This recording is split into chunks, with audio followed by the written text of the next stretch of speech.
यहाँ से आप देखें कि इनपुट हमारे पास जो थी स्ट्रिंग में अमैन, अप्लैन, अकेनाल, पनामा है।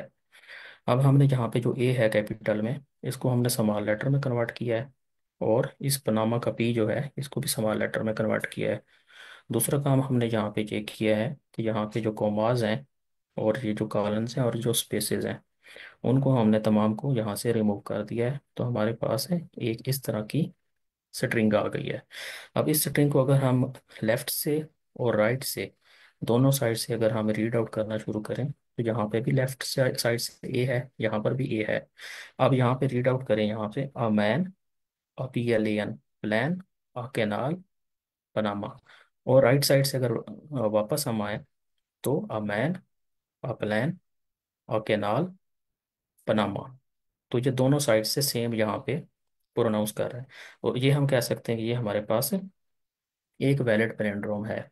तो यहाँ पे हम जो इसको चेक करने के लिए अप्रोच चूज करेंगे, अब वो हम यूज करेंगे two pointer approach. Two pointer approach के लिए हम ये करेंगे कि एक पॉइंटर लेफ्ट साइड से स्टार्ट करेंगे और एक पॉइंटर राइट साइड से स्टार्ट करेंगे। तो लेफ्ट साइड वाला जो पॉइंटर होगा वो इसको चेक करेगा पहले कि जहाँ पे जो करेक्टर्स हैं आपस में मैच हो रहे हैं। अब यहाँ पे भी ए है तो यहाँ पर भी ए आना चाहिए। उसके बाद एम है और यहाँ पर भी एम है, MAN मैन। पूरा इस तरह से एक एक स्टेप के बाद वो चेक करता जाएगा, लेफ्ट साइड वाला भी राइट साइड वाला भी। उन दोनों को हम लूप करेंगे, चेक करेंगे। और अगर वो हमारी सारी कंडीशंस जो है वो सेटिस्फाई होती हैं तो रिटर्न करेगा ट्रू, अदरवाइज फॉल्स। तो यही चीज़ हमने एक्सप्लेन करनी है। तो अगर अंडरस्टैंडिंग में कोई आपका क्वेश्चन है तो आप बताएं, फिर हम इसके सोल्यूशन की तरफ चलते हैं। तो इसका जो सोल्यूशन है उसमें मैंने चार ये दो तीन स्टेप्स लिखे हैं। नंबर वन स्टेप यहाँ पे हमारे पास जो है वो ये है कि हमने तमाम लेटर्स जो अपर केस वाले हैं उनको भी, और तमाम लेटर्स को हमने लोअर केस लेटर्स में कन्वर्ट कर देना है। लोअर केस लेटर में कन्वर्ट करने के बाद हम दो पॉइंटर्स यहाँ पे इनिशियलाइज करेंगे, टू पॉइंटर्स। उनको लूप करेंगे, नॉन अल्फान्यूमेरिक कैरेक्टर्स को इग्नोर करेंगे और फिर हम कंपेयर करेंगे बोथ साइड से।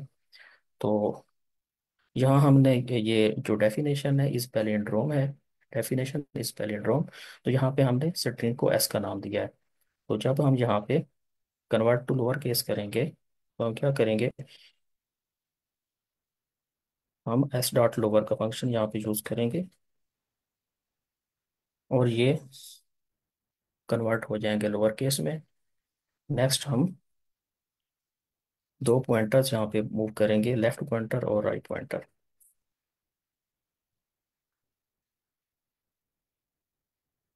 लेफ्ट पॉइंटर जीरो इंडेक्स से स्टार्ट होगा और राइट वाला पॉइंटर जो है वो हम स्टार्ट करेंगे लेंथ S और -1। उसके बाद हम इनको लूप करना स्टार्ट करेंगे अनटिल पॉइंटर्स मीट। तो स्टेप 3 में हम यहाँ पे वाइल लूप लगाएंगे। मैं इसका कोड लिख लूँ। अच्छा, while left is less than right, ये हम क्यों कर रहे हैं? ये हम इसलिए कर रहे हैं कि अब जहाँ पे आप देखें कि हम जहाँ पे लेफ्ट साइड से स्टार्ट कर रहे हैं और जहाँ से हम इसको राइट साइड से स्टार्ट करेंगे, तो दरमियान में एक ऐसा पॉइंट आएगा जिस तरह से इस केस में हमारे पास ये C है। तो जब तक ये लेफ्ट वाला लेस देन रहेगा राइट वाले पॉइंटर से, तब तक लूप हमारा इंटैक्ट रहना चाहिए। और जब ये इसके इक्वल आ जाएगा, लाइक ये इस सी पॉइंट दोनों के लिए कॉमन है यहाँ पे, तो हमारा लूप जो है वो ब्रेक हो जाएगा। तो why left is less than right, और यहाँ पे हम नॉन अल्फान्यूमेरिक करेक्टर्स को भी इसके बाद रिमूव करेंगे। वो हम नेक्स्ट स्टेप में करेंगे।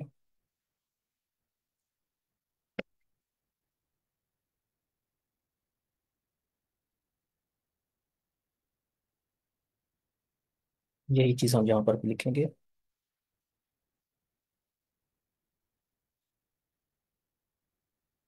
हम चाहते हैं कि हमारे पास जो नॉन अल्फान्यूमेरिक करेक्टर्स हैं वो इसमें इंक्लूड ना हो। तो वो हमारे पास लेफ्ट वाले केस में ये कमांड होती है, उसके लिए is alphanumeric, string left dot is alphanumeric. ये अगर ये हम इसको इग्नोर करना चाहते हैं और उसके साथ हम ये भी करेंगे कि हमारा जो लेफ्ट वाला पॉइंटर है वो इनवर्ड लेफ्ट साइड से राइट साइड में मूव करेगा। तो सेम काम हम करेंगे राइट वाले पॉइंटर के लिए। वही हमारे पास कंडीशन होगी, while left is less than right and not, तो यहाँ पे लेफ्ट की जगह हमारे पास राइट आ जाएगा। बाकी हमारे पास इज अल्फान्यूमेरिक कैरेक्टर्स जिसको हम इग्नोर करना चाह रहे हैं वो सेम है। तो पहले हमारे पास लेफ्ट था तो अब राइट है। तो लेफ्ट वाले को हमने लेफ्ट से पॉजिटिव साइड पे मूव किया है, तो राइट वाले को हम नेगेटिव साइड पे मूव करेंगे।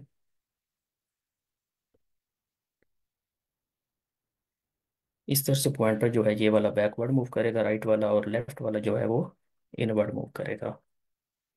नेक्स्ट हम ये करना चाह रहे हैं कि इन दोनों कंपेयर को हम कंपेयर करना चाह रहे हैं। तो कंपेयर करने के लिए हम क्या करेंगे,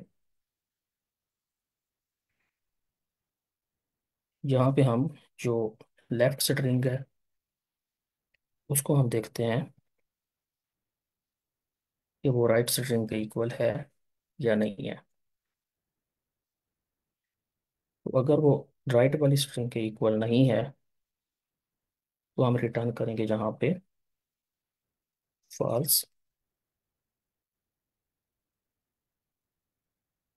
तो इसका मतलब ये होगा कि ये हमारे पास पैलिंड्रोम नहीं है। इसको मैं लिख देता हूँ।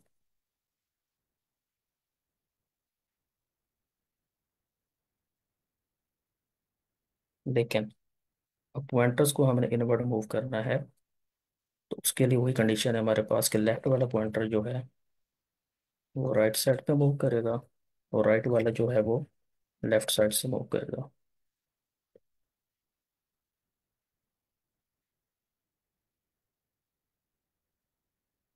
और अगर ये तमाम कंडीशंस यहाँ पे सेटिस्फाई होती हैं तो ये ट्रू रिटर्न करेगा। इसको मैं इसको रन करने करने के बाद हम चेक करते हैं।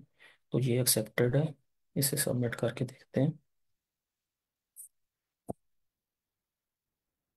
तो ये आज की प्रॉब्लम थी। अच्छा, इसकी जो टाइम कम्प्लेक्सिटी और स्पेस कम्प्लेक्सिटी है वो दोनों जो है वो एन फैक्टोरियल हैं। और सॉरी, ऑर्डर ऑफ एन है मेरे ख्याल में, ये इसको मैंने चेक यहाँ पे शेयर नहीं किया।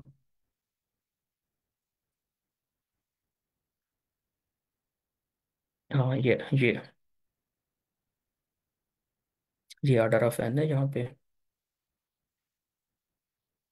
तो इसमें आपका कोई क्वेश्चन है तो काइंडली आप आस्क कर सकते हैं।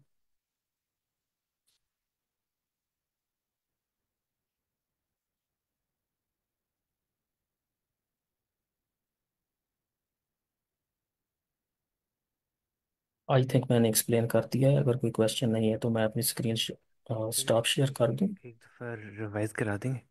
Sure sir. सर हमारे पास जो प्रॉब्लम थी वो ये है कि हमें हमें एक इनपुट दी हुई है यहाँ पे। ये इसमें एक स्ट्रिंग दी हुई है, अ man, a plan, a canal, उसके बाद जहाँ पे कॉलन है और पनामा। तो हमें ये आस्क जहाँ पे पूछा गया है कि ये जो हमारे पास स्ट्रिंग है इसको हमने चेक करना है कि क्या ये पैलिंड्रोम है या नहीं है। तो जो पैलिंड्रोम होती है वो क्या चीज़ होती है, पैलिंड्रोम यहाँ पे मैं लिख भी देता हूँ, ये वाला पैलिंड्रोम।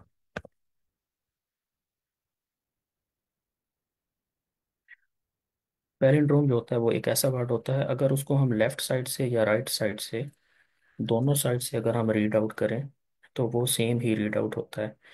तो उसके लिए दो यहाँ पे कंडीशंस थी इसकी इनपुट के लिए। पहली कंडीशन ये थी कि तमाम जो अपर केस लेटर्स हैं उनको हमने लोअर केस लेटर्स में कन्वर्ट करना है। तो उसके लिए आप देखें यहाँ पे जो अपर केस लेटर्स हैं, एक ए है और एक ये पी है यहाँ पे, इनको हमने यहाँ पे लोअर केस में कन्वर्ट कर दिया है। सेकंड कंडीशन ये थी यहाँ पे कि जितने भी इसके अंदर ये जो नॉन अल्फा न्यूमेरिक कैरेक्टर्स हैं उनको हमने डिलीट कर देना है, रिमूव कर देना है या इग्नोर करना है। तो नॉन अल्फा न्यूमेरिक कैरेक्टर्स कौन से होते हैं, जो ना फिर ना तो होते हैं ये हमारे पास लेटर्स में लाइक ए बी सी में, और वन टू थ्री में भी नहीं होते। तो वो कौन से होते हैं, वो हमारे पास स्पेसेस होती हैं और ये वाले पंक्चुएशन मार्क्स होते हैं लाइक कॉमास और कॉलन्स। तो कॉमास और कॉलन्स और इन स्पेसेस को हमने रिमूव कर दिया, तो हमारे पास जहाँ से जो स्टार्ट हुआ था वो एक ये वाली स्ट्रिंग बच गई है। इस स्ट्रिंग को अगर हम गौर से देखें, इसको लेफ्ट साइड से अगर हम रीड करें तो ये बन रहा है अ man, a plan, a canal, Panama. इसी तरह से अगर हम राइट साइड से बैकवर्ड आए तो ये सेम ही प्रोनाउंस करेगा like a man, APLAN plan, A canal, Panama. तो लेफ्ट साइड और राइट साइड दोनों से ये सेम प्रोनाउंस कर रहा है, इसका मतलब है ये एक वैलिड पैलिंड्रोम है। ये एक पैलिंड्रोम की डेफिनेशन को फुलफिल कर रहा है। तो इसके लिए जो हमने कोड लिखा है यहाँ पे वो ये था कि सबसे पहले हमने ये किया स्टेप 1 में कि जो हमारे पास अपर केस लेटर्स थे उनको हमने कन्वर्ट कर दिया, कन्वर्ट टू लोअर केस। उसके लिए ये जो स्ट्रिंग हमने यहाँ पे डेफिनेशन इस पैलिंड्रोम के अंदर यहाँ बताई है उसको हमने एस डॉट लोअर फंक्शन के साथ लोअर केस में कन्वर्ट किया है। उसके बाद हम ये करेंगे कि दो पॉइंटर यहाँ पे मूव करेंगे, इनिशियलाइज करेंगे, इनिशियलाइज टू पॉइंटर्स। एक पॉइंटर यहाँ से चेक करना स्टार्ट करेगा लेफ्ट साइड से, और एक राइट साइड से। लेफ्ट वाला पॉइंटर जो है वो इनवर्ड जाएगा, फॉरवर्ड, और ये वाला पॉइंटर जो राइट साइड पे है ये बैकवर्ड जाएगा। तो यही हमने यहाँ पे लिखा है कि left and right two pointers हैं। एक जीरो इंडेक्स से स्टार्ट करेगा और एक लेंथ ऑफ स्ट्रिंग -1, यानी वो राइट साइड से स्टार्ट करेगा। तो उसके बाद हमने इसको लूप किया है दोनों पॉइंटर्स को कि उस वक्त तक ये आपस में रन करेंगे जब तक ये आपस में मैच नहीं कर जाते, मीट नहीं हो जाते। अब ये पॉइंटर यहाँ से यहाँ तक आएगा और ये यहाँ से यहाँ तक आएगा, इस वाले सी से पहले तक। तो तब तक तो ये पॉइंटर चलेगा। लेकिन अगर ये आपस में एक दूसरे के साथ इस इंडेक्स पे पहुंच जाते हैं और ये वाले इस तमाम के तमाम लेटर्स दोनों साइड पे जो हैं वो बिल्कुल इक्वल हैं, तो इसका मतलब है कि ये वाला इन दोनों के दरमियान कॉमन है। तो और ये हमारे पास एक वैलिड पैलिंड्रोम को रिटर्न करेगा। अब हमने यहाँ पे while left is less than right भी इसी वजह से लिखा है कि हमारे पास ये जो लेफ्ट साइड वाला पॉइंटर है वो इनवर्ड मूव करेगा और राइट वाला जो है वो बैकवर्ड मूव करेगा। और उस वक्त तक मूव करेगा जब तक ये बिल्कुल मिडल में नहीं आ जाते, और उसके बाद लूप जो है ब्रेक हो जाएगा। Ignore non alpha numeric characters while left is less than right, वही वाला जहाँ पे एंड नॉट। अब हमने एंड नॉट लगा के ये जो हमारे पास होता है जहाँ पे S left dot is alpha numeric, string के अंदर जो लेफ्ट साइड से स्ट्रिंग स्टार्ट हुई है उसके अंदर अल्फा न्यूमेरिक कैरेक्टर्स, और जो राइट साइड से स्ट्रिंग स्टार्ट हुई है उसके अंदर अल्फा न्यूमेरिक कैरेक्टर्स, उनको हमने नॉट लगा के यहाँ पे क्या किया है, इग्नोर कर दिया या रिमूव कर दिया है। अब जो लेफ्ट वाला पॉइंटर था वो राइट साइड पे मूव होगा और राइट वाला जो है वो बैकवर्ड मूव करेगा। अब हमने इनको कंपेयर करना है। कंपेयर करने में हम यहाँ पे बताते हैं कि लेफ्ट वाली स्ट्रिंग और राइट वाली स्ट्रिंग अगर इक्वल नहीं है तो फॉल्स रिटर्न करेगा, लेकिन अगर ये ट्रू है तो फिर इक्वल है तो फिर ये ट्रू रिटर्न करेगा। और यहाँ पे पॉइंटर्स जो हैं इनवर्ड मूव होंगे दोनों साइड के वाले, लेफ्ट वाला राइट पे और राइट वाला बैकवर्ड। मैंने सामने इस वजह से लगाया है। Is it clear? Yes sir, thank you so much. सब क्लियर है। ओके, अगर कोई और क्वेश्चन नहीं है तो मैं फिर अपनी स्क्रीन स्टॉप कर दूं। सर इसकी डिस्क्रिप्शन को एक दफ़ा आप दोबारा रिपीट कर सकती हैं? कौन से वाला सर? प्रॉब्लम की सर, प्रॉब्लम है क्या सर? ओके ओके, ये डिस्क्रिप्शन में यहाँ से भी दिखा देता हूँ। इसको आप रीड करें। A phrase is a palindrome if after converting all uppercase letters into lowercase letters and removing all non-alphanumeric characters, it reads the same forward and backward. Alphanumeric characters include letters and numbers.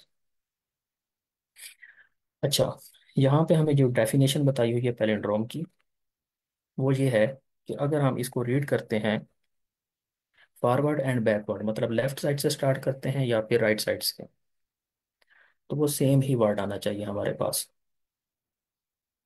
और इसके लिए दो conditions उन्होंने यहाँ पे बता दी हैं। एक कंडीशन हमारे पास ये है कि हर तमाम लेटर्स जो हैं अपर केस वाले उनको भी हमने लोअर केस लेटर्स में कन्वर्ट करना है।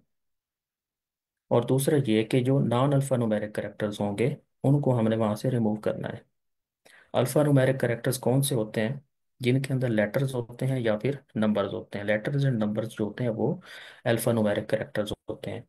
जो नॉन अल्फा न्यूमेरिक होंगे उनमें क्या चीज़ आएगी फिर? यानी वो कोई भी चीज़ हो सकती है जो लेटर्स एंड नंबर्स के अलावा होगी। लेटर्स एंड नंबर्स के अलावा हमारे पास जो चीज़ें होती हैं वो पंक्चुएशन मार्क्स होते हैं, लाइक कॉमास, सेमीकोलंस या कॉलंस वगैरह इस तरह से।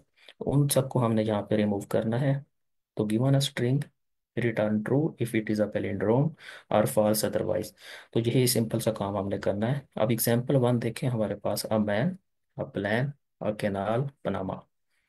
तो अब हमने दोनों कंडीशंस जब यहाँ पे अप्लाई करनी है, अपर केस लेटर्स को हमने लोअर केस लेटर्स में कन्वर्ट कर दिया और इसमें से नॉन अल्फा न्यूमेरिक कैरेक्टर्स को रिमूव कर दिया। तो अब इसको अगर हम प्रोनाउंस प्रोनाउंस करें यहाँ पे, लेफ्ट साइड से और राइट साइड से आप देखें, इसको रीड आउट करें। अ man, a plan, a canal, Panama.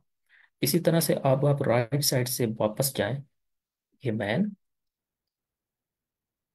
APLAN, plan, CANAL, canal, और PANAMA, पनामा। तो दोनों साइड से ये सेम प्रोनाउंस कर रहा है यहाँ पे। इसी चीज़ को मैंने यहाँ पे लिखा था, यहाँ पे एक्सप्लेन करके। और एग्जाम्पल 2 को अगर देखें तो ज़्यादा क्लियर हो जाएगा। यहाँ पे हमारे पास स्ट्रिंग है रेस ए कार। अब लेफ्ट साइड से देखें, रेस ए कार लिखा हुआ है, इसके अंदर स्पेसेस हैं जो हमने रिमूव कर दी होंगी।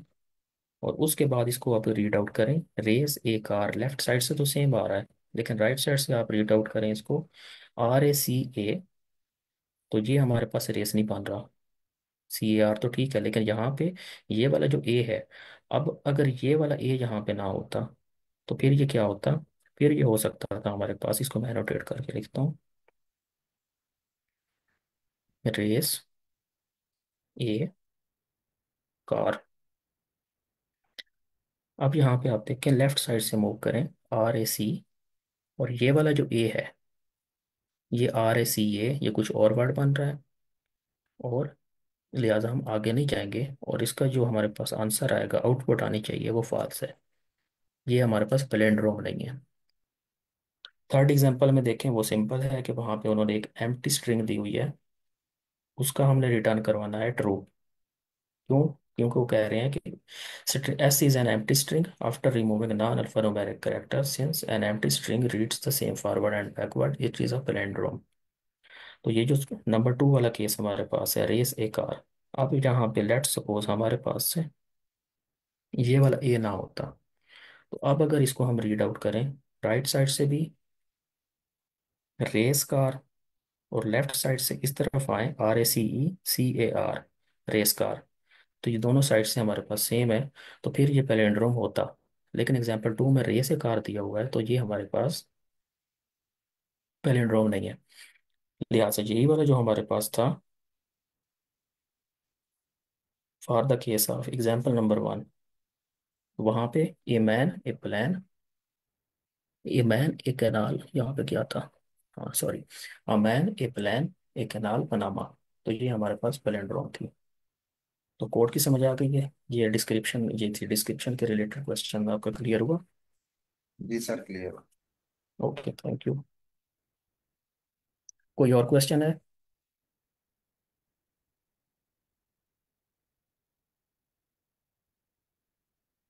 Okay, thank you. Great explanation जो आपने 3 दफा रिपीट किया। Amazing sir. Thank you sir.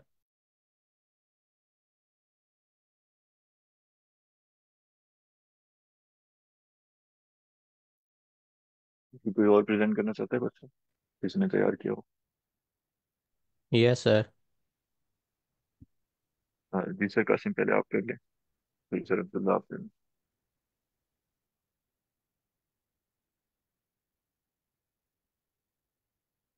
Okay, तो ये क्वेश्चन था 105। Construct binary tree from pre order and in order traversal given two integer arrays pre-order and in order, where pre-order is the pre-order traversal of a binary tree and in order is the in order traversal of the same tree. Construct and return the binary tree. इसमें उन्होंने क्या किया कि हमें pre order और in order traversal दे दिया है और उसकी हेल्प से हमने ये ट्री ड्रा करना है। और ये प्री ऑर्डर और इन ऑर्डर क्या है? प्री ऑर्डर के अगर आप देखें ये शुरू पे आता है प्री, इसका मतलब है रूट को हम पहले विजिट करेंगे। यानी कि अगर इसका प्री ऑर्डर देखें तो पहले है 3, हमने रूट को विजिट किया। अब फिर हम आए लेफ़्ट साइड पे, हमने इसकी लेफ़्ट साइड एक्सप्लोर करनी है तो वो है 9। अब लेफ़्ट साइड इसकी कंप्लीट, फिर हम आए राइट साइड पे, वो है 20। फिर हम अब हमने जब हम इधर आए अब हमने इसकी लेफ़्ट साइड एक्सप्लोर करनी है, वो है 15। और फिर हम आए इधर और वो है 7। तो ये हो गया इसका प्री ऑर्डर। और जो इन ऑर्डर है, प्री ऑर्डर में है रूट, फिर लेफ़्ट, और फिर है राइट। और जो इन ऑर्डर है, इन ऑर्डर मीन्स इनका, इनसे आपको आइडिया हो जाएगा, इन मीन्स सेंटर, इनके दरमियान में। तो पहले हम इस ट्री की लेफ़्ट साइड एक्सप्लोर करेंगे, फिर रूट पे जाएंगे, फिर हम राइट साइड पे जाएंगे। जैसे पहले इधर हम आए, हम इसकी लेफ़्ट साइड पर चले गए, हमने पहले 9 को देखा, फिर 9 side complete, left side complete, फिर हम रूट पे गए 3, फिर हम इसकी राइट साइड पे आए, राइट साइड पे हमने, अब ये रूट है, अब हमने इसको अभी विजिट नहीं करना, हमने पहले इसकी लेफ़्ट साइड पर जाना है। तो वो हो गया 15। अब इसकी लेफ़्ट साइड कंप्लीट, फिर हम वापस आए, अब रूट की बारी है इन ऑर्डर, यानी कि पहले लेफ़्ट साइड जब कंप्लीट हो जाएगी फिर हम रूट की तरफ आए, रूट है इसकी 20, और फिर इसकी राइट साइड रह गई तो वो है 7। तो उन्होंने क्या किया है, उन्होंने ये दो चीज़ें इनपुट में हमें दे दी हैं और कहा है कि आपने ये ट्री कंस्ट्रक्ट करना है। तो स्टेटमेंट क्लियर है? जी जी सर। सर। अच्छा, तो अप्रोच इसकी ये है कि अब ये जो हमें प्री ऑर्डर और इन ऑर्डर उन्होंने दे दिया, हमें पता है प्री ऑर्डर पे जो सबसे फर्स्ट एलिमेंट है वो है रूट, क्योंकि हमने पहले रूट को विजिट किया है, फिर लेफ़्ट, फिर राइट। अब प्री ऑर्डर में हमें ये तो पता है कि हमने रूट, जो पहला एलिमेंट है उसे हम रूट ड्रा कर लेंगे बगैर कुछ सोचे समझे। हमें पता है सबसे पहले रूट ही आएगा, लेकिन उसके बाद जो इतने सारे एलिमेंट्स हैं इनमें रूट की लेफ़्ट साइड कौन सी बनेगी, राइट साइड कौन सी बनेगी। अब एक नोड है, उसके लेफ़्ट और राइट पर भी तो कुछ आना है, वो हमें इधर से आइडिया नहीं होगा। ये हो सकता है ये सारे राइट साइड पर जाने हों, या हो सकता है ये सारे लेफ़्ट साइड पर, या कोई कुछ लेफ़्ट साइड पर कुछ राइट साइड पर। तो इसके लिए हम देखेंगे इन ऑर्डर में। अब हमने अच्छा, इनके ना कंस्ट्रेंट में उन्होंने कहा हुआ है कि एक तो ये कि इनके एलिमेंट्स यूनिक होंगे, और दूसरा इनकी लेंथ इक्वल होगी। तो हमने अब देखना है इन ऑर्डर में ये 3 कहाँ है। 3 यहाँ पे हम इसका इंडेक्स फाइंड कर लेंगे, वो डॉट इंडेक्स मेथड है ना पाइथन का, उससे। अब इन ऑर्डर में हमें पता है कि हम जो रूट है उसको पहले लेफ़्ट को विजिट करते हैं, फिर रूट को। यानी कि यहाँ हम ये इसको विजिट करने से पहले जितने भी एलिमेंट्स हैं वो लेफ़्ट साइड पर आएंगे, क्योंकि ये रूट है। इससे पहले जितने भी एलिमेंट्स हैं इन ऑर्डर में वो लेफ़्ट साइड बनते हैं, और इधर जितने भी एलिमेंट्स हैं वो है राइट साइड पर।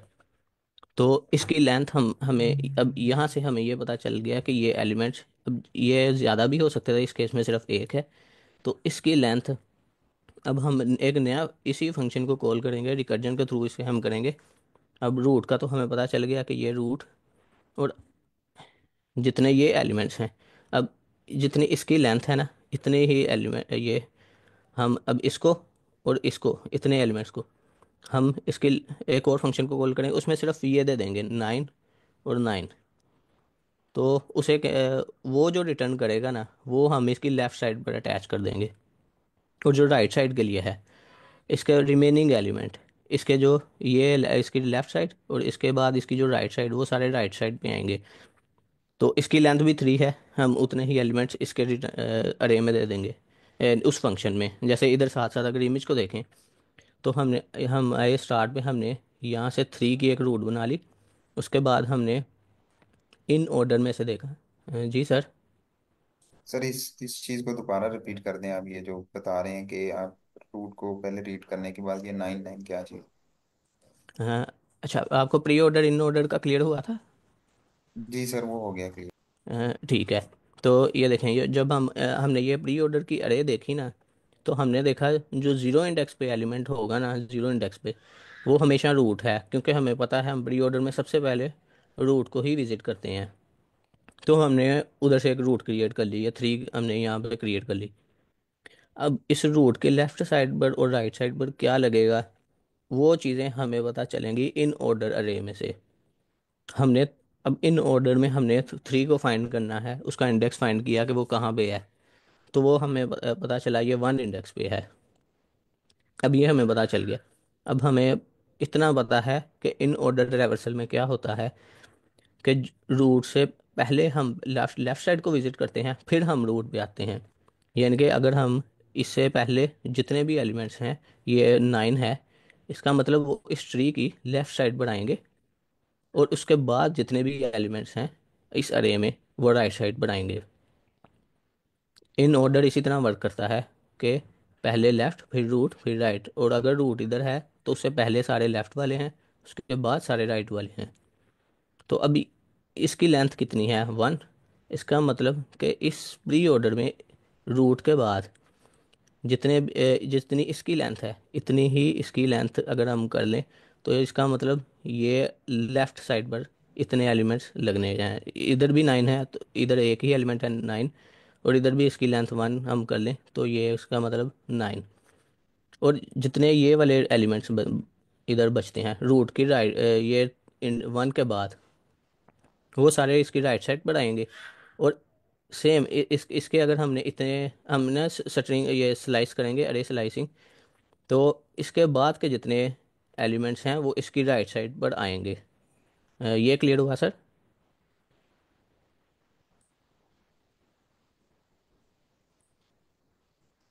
अच्छा, तो हमने ये थ्री से हमने एक रूट क्रिएट कर ली। अब हमने उसके उसके जितने थ्री से पहले जितने एलिमेंट्स थे, इसी फंक्शन को हमने कॉल किया, और उसमें हमने इनपुट क्या दे दी? 9।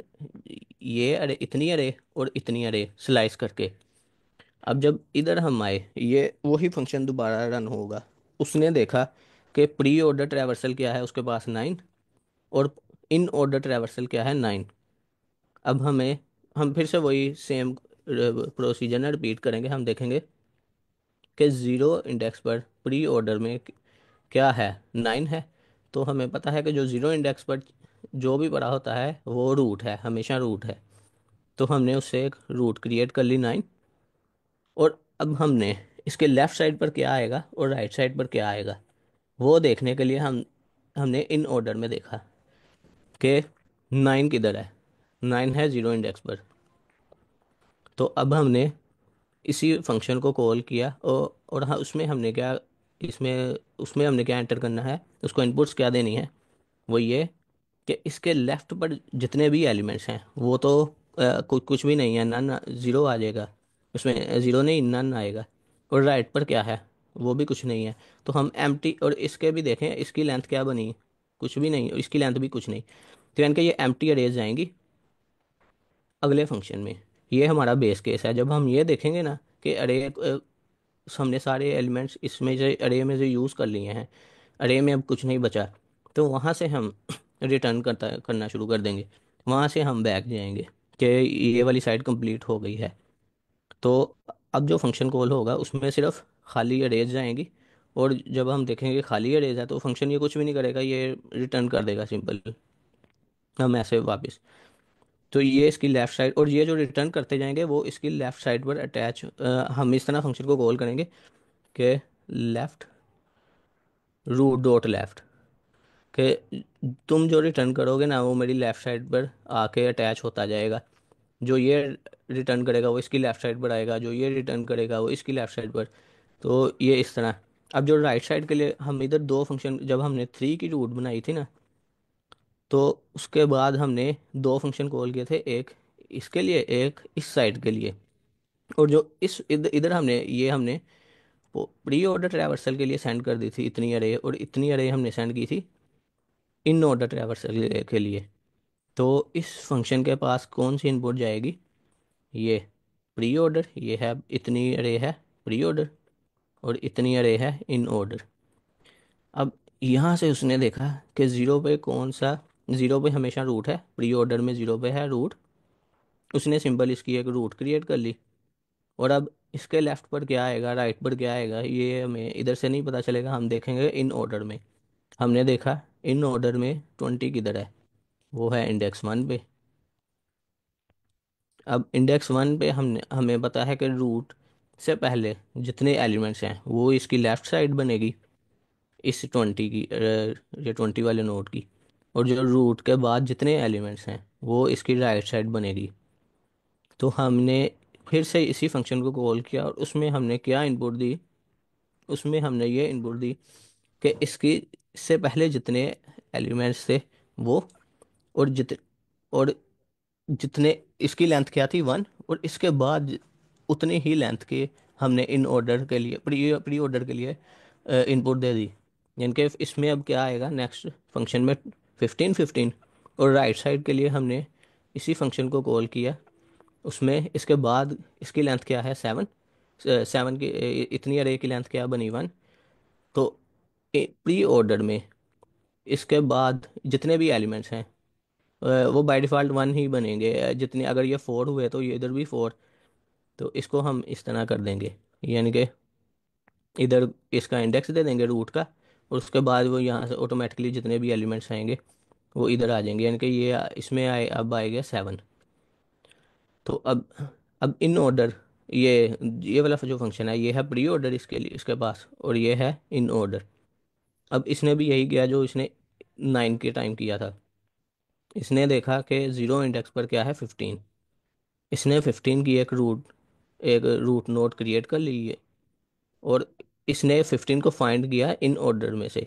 अब इसने देखा कि इसके लेफ्ट पर क्या है, क्योंकि हमें पता है कि इसके जो पहले जितने भी एलिमेंट्स हैं वो हैं, इसके पहले जितने भी एलिमेंट्स हैं वो आएंगे इसकी लेफ्ट साइड पर, और उसके बाद 15 के बाद जितने भी एलिमेंट्स आएंगे वो आएंगे इसकी राइट साइड पर। तो हम हम जब स्ट्रिंग स्लाइस करेंगे तो यहाँ पे एम्प्टी अरेज बन जाएंगी, क्योंकि 15 से पहले भी कुछ नहीं है, 15 के बाद भी कुछ नहीं है। तो उसी फंक्शन में अब जब हम एम्प्टी अरेज तो भेजेंगे तो वहाँ से हम देखेंगे कि प्री ऑर्डर भी एम्प्टी है और पोस्ट इन ऑर्डर भी एम्प्टी है। तो हम यहाँ से बैक ट्रैक करेंगे तो हमें पता चल जाएगा, यानी कि अब हर अरेज में से हमने सारे एलिमेंट्स यूज़ कर लिए, ये वाली साइड हमने कंस्ट्रक्ट कर ली। तो ये बेस केस यहाँ से हम रिटर्न करेंगे, और वो इसकी लेफ़्ट साइड पे अटैच होता है तो हम 20 पे आए। अब इसकी राइट साइड हमने क्रिएट करनी है। सेम राइट साइड पर यही स्टेप्स हमने देखा। ज़ीरो पे क्या है प्री ऑर्डर के 7, हमने फ़ौरन उसकी एक रूट क्रिएट कर ली, और इसको हमने फाइंड किया इन ऑर्डर में से। हमने देखा इसके लेफ़्ट पर कितने एलिमेंट हैं, राइट पर कितने हैं, कोई भी नहीं है। हमने एम्प्टी अरेज नेक्स्ट फंक्शन में कॉल कर दी। नेक्स्ट फंक्शन के बाद जब एम्प्टी अरेज आई उसने सिंपल रिटर्न कर दिया, और वो जो रिटर्न करते गए इसी तरह हमारा ये ट्री बनता जाएगा। तो ये अगर अभी आ, थोड़ी बहुत समझ आई है तो ठीक है, हम जब कोड देखेंगे तो इजी हो जाएगा। अब ये है हमारा base case, if not pre order and not in order. यानी कि जैसे ये था इफ़ नॉट प्री ऑर्डर, ये pre order and not in order, यानी कि ये अरेज एम्प्टी हैं। तो फिर हम क्या करेंगे, रिटर्न नन। और रिटर्न नन से क्या होगा कि इफ इसके लेफ्ट साइड पर नन अटैच हो जाएगा, वो तो वैसे भी ट्री के बाय डिफ़ॉल्ट होता है। तो अब हम हमने जब स्टार्ट किया फंक्शन, हमने प्री ऑर्डर के ज़ीरो इंडेक्स पर क्या पढ़ा था, जो भी पढ़ा होगा प्री ऑर्डर के ज़ीरो पे, इधर प्री ऑर्डर के ज़ीरो पे क्या था 3। हमने उसको एक इसमें स्टोर कर लिया वेरिएबल में रूट वैल्यू। अब हमने इन ऑर्डर में से फाइंड किया उसका इंडेक्स कि वो रूट वैल्यू कहाँ पड़ी हुई है।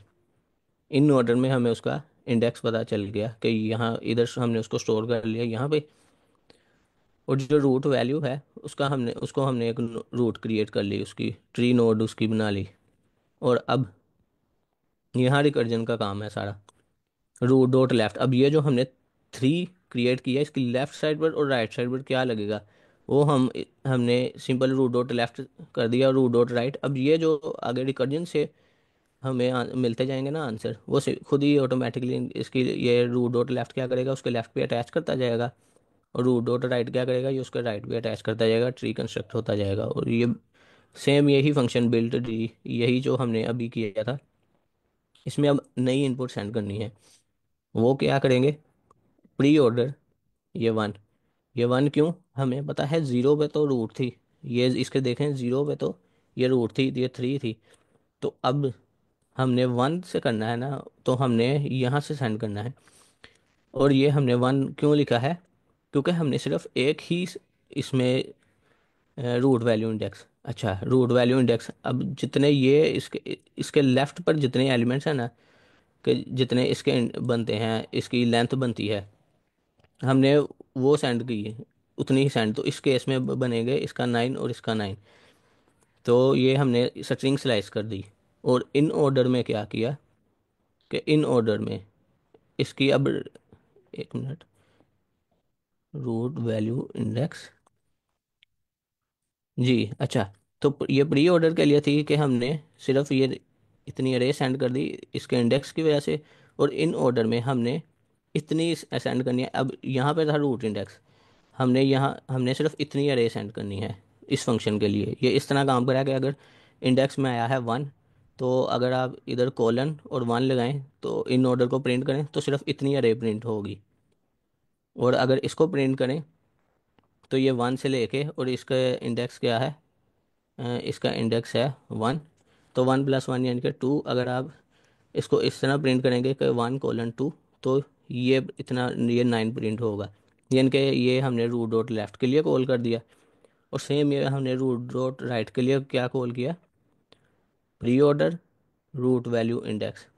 अब रूट वैल्यू इंडेक्स +1, यानी कि ये रूट वैल्यू इंडेक्स था +1, यानी कि यहाँ से लेकर एंड तक, ये यानी कि ये आएगा 2 0 1 1 प्लस, इसमें था 0 1, इनका 2 से लेकर ऑनवर्ड जितनी भी अरे है वो प्री ऑर्डर के राइट साइड के लिए चली जाएगी, इनपुट जाएगी। और जो इन ऑर्डर है इसमें है 1 + 1, यानी कि ये था 1, 1 + 1 यानी कि ये सारी अरे, ये उसकी राइट साइड के लिए हम इन ऑर्डर की वैल्यू सेंड कर देंगे। तो सेम वही काम रिकर्जन के थ्रू होता रहेगा, और ये हमारा ट्री कंस्ट्रक्ट हो जाएगा। इन दी एंड हम रूट को रिटर्न कर देंगे। ये क्लियर हुआ।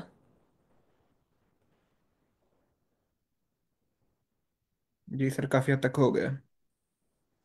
हाँ, अगर थोड़ी सी है ना इसमें कन्फ्यूजन, तो आप ना इसको वो इसका वो जो होता है ना ट्री ड्रा साथ साथ करें, तो ये आपको क्लियर हो जाएगा। स्टैक में ना रिकर्जन में थोड़ी सी कन्फ्यूजन यही होती है कि किस टाइम कौन सा फंक्शन कॉल हो रहा है, तो वो चीज़ें एक तरह से विजुअलाइज नहीं होती। तो आप इसको थोड़ा ड्रा करेंगे ना, तो ये आपको क्लियर हो जाएगा।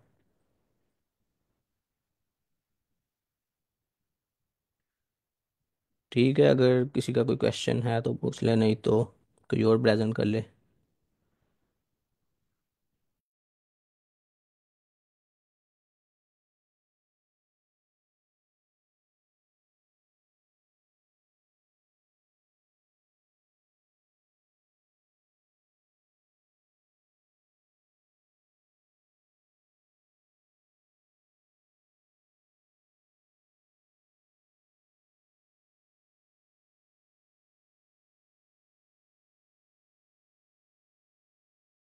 जी मैं प्रेजेंट कर लूँ। जी सर, आप अपनी स्क्रीन शेयर कर दें।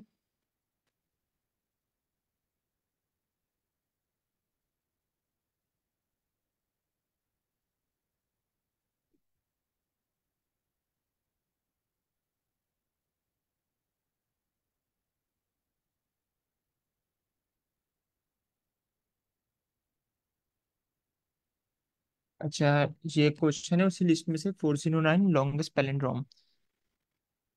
इसमें क्वेश्चन पूछ रहा है, given a string S which consist of lower case और upper case letters, return the length of the longest palindrome that can be built with those letters.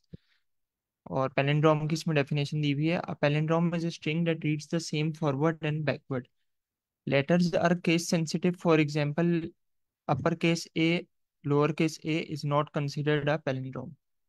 तो इसमें बेसिकली ये हमें एक इनपुट देगा स्ट्रिंग की फॉर्म में, जो कि स्मॉल और कैपिटल लेटर्स होंगे, और हमने लेंथ रिटर्न करनी है को ऐसे वर्ड की जो, या स्ट्रिंग की जो लॉन्गेस्ट पैलिंड्रोम फॉर्म हो सके उससे। पैलिंड्रोम वो है जो फॉरवर्ड और बैकवर्ड सेम तरीके से रीड करे, जिस तरह अभी सर कैसे ने प्रेजेंट किया था 2 क्वेश्चन पहले।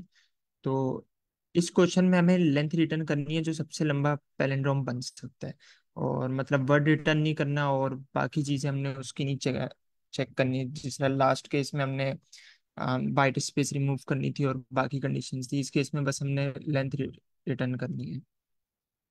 तो क्वेश्चन सबको समझ आ गया या इसमें कोई कंफ्यूजन है? जी सर, आ गई है। अच्छा, एग्जाम्पल 1 में इनपुट स्ट्रिंग दिया हुआ है ए बी, फिर 4 टाइम्स सी है, फिर 2 टाइम्स डी, और आउटपुट दिया हुआ है 7। उसकी एक्सप्लेनेशन है, one longest palindrome that can be built is D double C A double C D whose length is 7।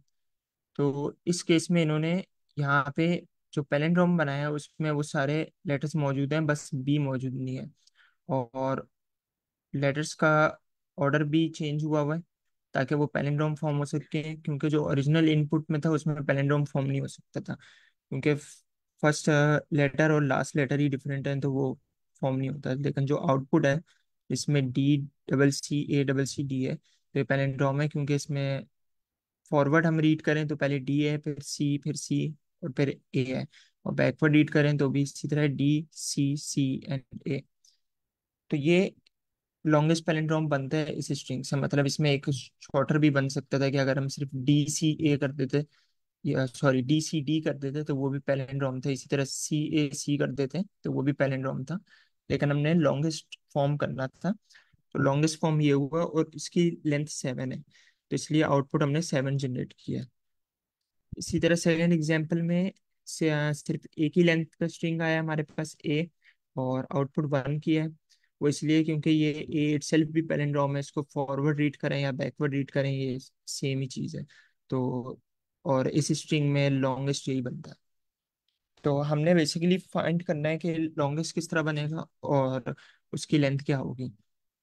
अच्छा, इसकी एक अप्रोच ये हो सकती है कि हम पैलिंड्रोम को उसको मतलब लॉजिकली कंसीडर करें कि वो फॉर्म किस तरह होगा। तो हमें ये समझ आता है कि उसका चूंकि फॉरवर्ड रीडिंग में भी सेम लेटर आएगा और बैकवर्ड में भी सेम आएगा, तो इसका मतलब हर उसमें एक पेयर बना हुआ होगा। जिस तरह इस केस में एक फॉरवर्ड रीड करें हम तो डी है, और बैकवर्ड में भी डी है, तो इसका मतलब डी के लेटर का एक पेयर होना चाहिए हमारे पास। इसी तरह जो सेकंड आइटम यहाँ पे था वो सी है, और बैकवर्ड रीडिंग में भी सी है, तो इसका मतलब सी के लेटर का भी एक पेयर यूज हुआ है। तो इस तरह हम पेयर की फॉर्म में चलेंगे तो हमें पता चलेगा कि हर लेटर हमें 2 बार ही चाहिए होगा। वो जो भी लेटर हो, क्या अपर केस हो लोअर केस हो, वो हमें 2 बार ही चाहिए। और इस केस में ए सिर्फ एक लेटर है जो सिंगल टाइम यूज हुआ है, वो है ए।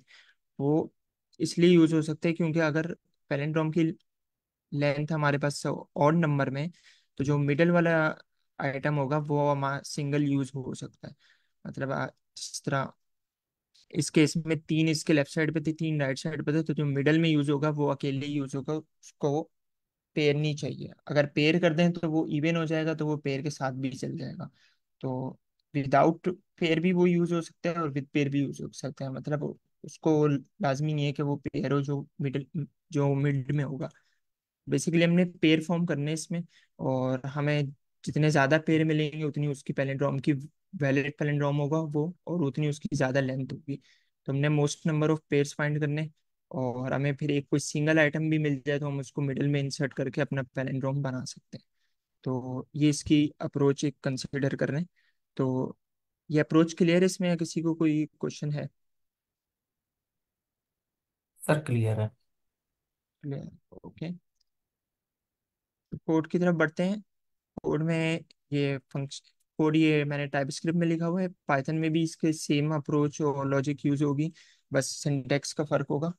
इसमें हमने फाइंड करने के लिए कि कौन सा लेटर है और कौन सा पेयर बनाना है उसके लिए सेट यूज किया है, क्योंकि जावास्क्रिप्ट में और टाइपस्क्रिप्ट में सेट यूनिक वैल्यूज स्टोर करता है। तो हमें जो भी लेटर मिलते जाएंगे, चाहे वो, और इसमें अपर केस और लोअर केस का भी हमारा मसला हल हो जाएगा। हमें उसको कन्वर्ट करने की जरूरत नहीं है, वो खुद ही दोनों डिस्टिंक्ट होते हैं। अपर केस और लोअर केस अलग अलग कंसिडर होते हैं इस सेट में। तो लॉजिक ये है कि हम एक वेरिएबल बनाएंगे रिजल्ट स्टोर करने के लिए, जो हम रिटर्न कर देंगे, और हम इस पूरे इनपुट के स्ट्रिंग इनपुट के स्ट्रिंग को आइटरेट करेंगे और हर वैल्यू को सेट में स्टोर करते जाएंगे। तो जब एक वैल्यू सेट में स्टोर होगी तो हमें पता होगा, जब हम दोबारा उस नेक्स्ट टाइम अगर हमें वो सेम वैल्यू मिल जाए तो हमें पता होगा कि ये ऑलरेडी सेट में थी और इसका एक पेयर फॉर्म हो गया, तो इसको हम पैलिंड्रोम में यूज कर सकते हैं पैलिंड्रोम फॉर्म करने के लिए। तो कोड में इस तरह के एक पहले सेट बन गया जहाँ पे हम वो सारी वैल्यूज स्टोर करेंगे, और फिर हमने एक वेरिएबल बना दिया जिसको हम रिजल्ट के तौर पे रिटर्न करेंगे। फिर एक फॉर लूप है जिसमें हम इनपुट के स्ट्रिंग पे आइटरेट कर रहे हैं, उसके इंडिविजुअल करेक्टर को फिर यूज कर रहे हैं। और इसमें पहली इफ की कंडीशन ये है, वो चेक कर रहा है कि जो सेट हमने बनाया है उसमें वो करेक्टर है कि नहीं है। और ये इधर एक्सक्लेमेशन मार्क लगा हुआ है, इसका मतलब कि अगर ये स्टेटमेंट इसको रिवर्स कर दे, फॉल्स हो जाए, तो अगर सेट में वो करेक्टर नहीं है तो फिर ये लाइन ऑफ कोड एग्जीक्यूट होगा और ये वो कह रहा है कि आप उसको ऐड कर दें। तो बेसिकली ये होगा कि जो पहला वाला केस है, ये ABCCCCCDD, इसमें वो जब आइटरेट करेगा तो वो ए पे जाएगा और वो चेक करेगा कि ए उसमें है, और वो नहीं होगा क्योंकि ये न्यू सेट फॉर्म हुआ है, एम्प्टी है, और वो ए को इस सेट में ऐड कर देगा। तो पहली आइटरेशन पे इफ की स्टेटमेंट चलेगी, एल्स की नहीं।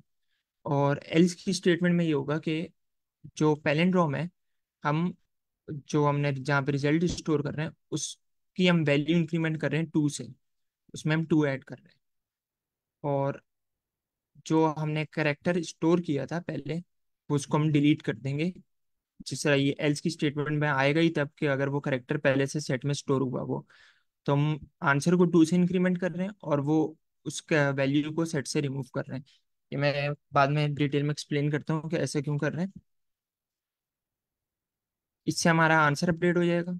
और इसके बाद हम यहाँ पे लूप के बाहर एक और स्टेटमेंट, जब ये लूप सारी एंड हो जाएगी उसके बाद एक और if की स्टेटमेंट है कि अगर सेट का साइज 0 से ग्रेटर है, मतलब सेट में अभी भी कोई वैल्यू रहती है रिमूव करने के बाद, तो आंसर को एक और इंक्रीमेंट कर दें। ये बेसिकली वैल्यू 1 से बढ़ा रहा है इसकी। तो ये इसका इंक्रीमेंट का सिंटेक्स है जावास्क्रिप्ट में। इसका मतलब ये है कि आप वैल्यू 1 से बढ़ा रहे हैं, मतलब ये दोनों स्टेटमेंट सेम है। अच्छा, तो इसमें यहाँ पे ये जब आइट्रेट करेगा तो हम इसकी वैल्यू लॉक कर लेते हैं, इससे हमें बेटर अंडरस्टैंडिंग हो जाएगी।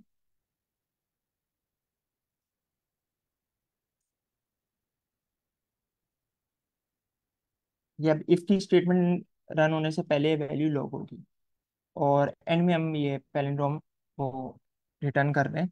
तो इस कोड को रन करके देखते हैं। हमने असल में अभी लॉग्स चेक करने।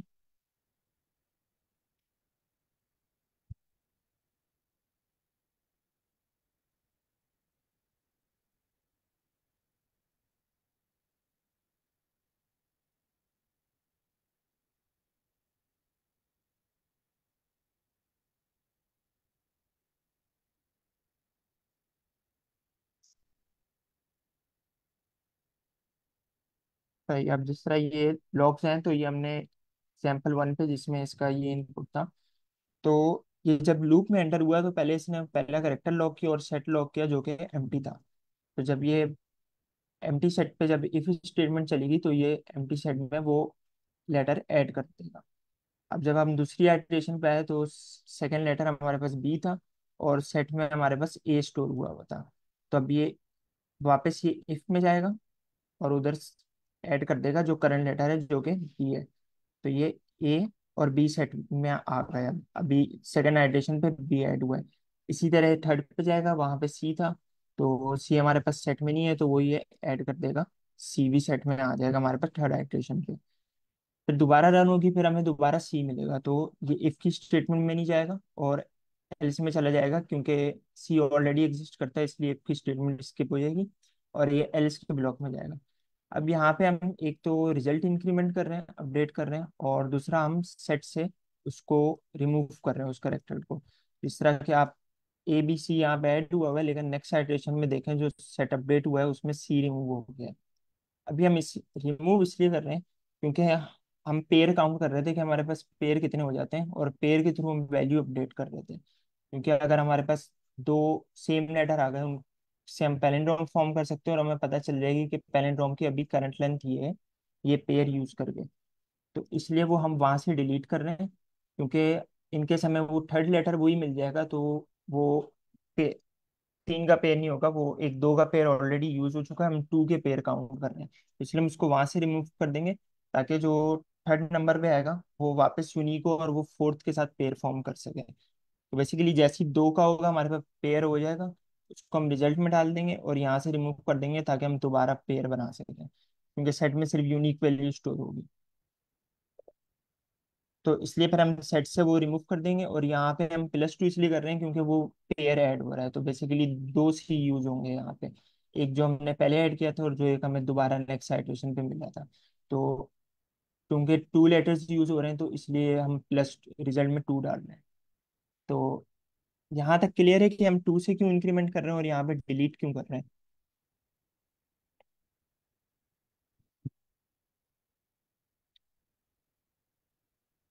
यस सर, क्लियर है।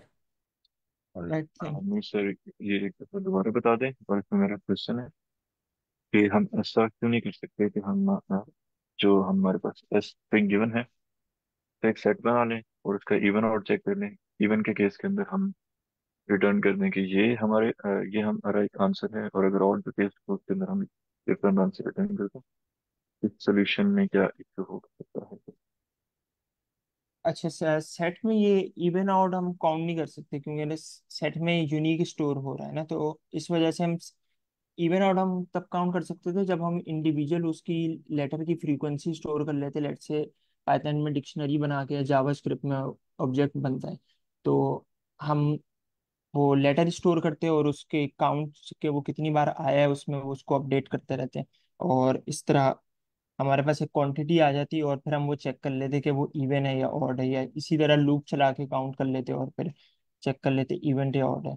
सेट का हमें फायदा है कि इसमें बस हम ऐड और रिमूव कर रहे हैं, और हम बस ये याद रख रहे हैं कि वो पेयर था कि नहीं था, मतलब इवन हो गया है तो उसको हम वहां से रिमूव कर देते हैं और रिजल्ट में डाल देते हैं, और वो ऑड है तो वो सेट में ही रहता है।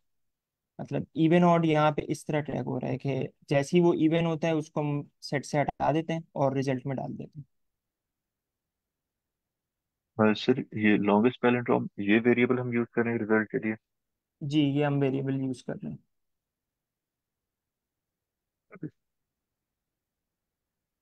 ऑलराइट, और कोई क्वेश्चन?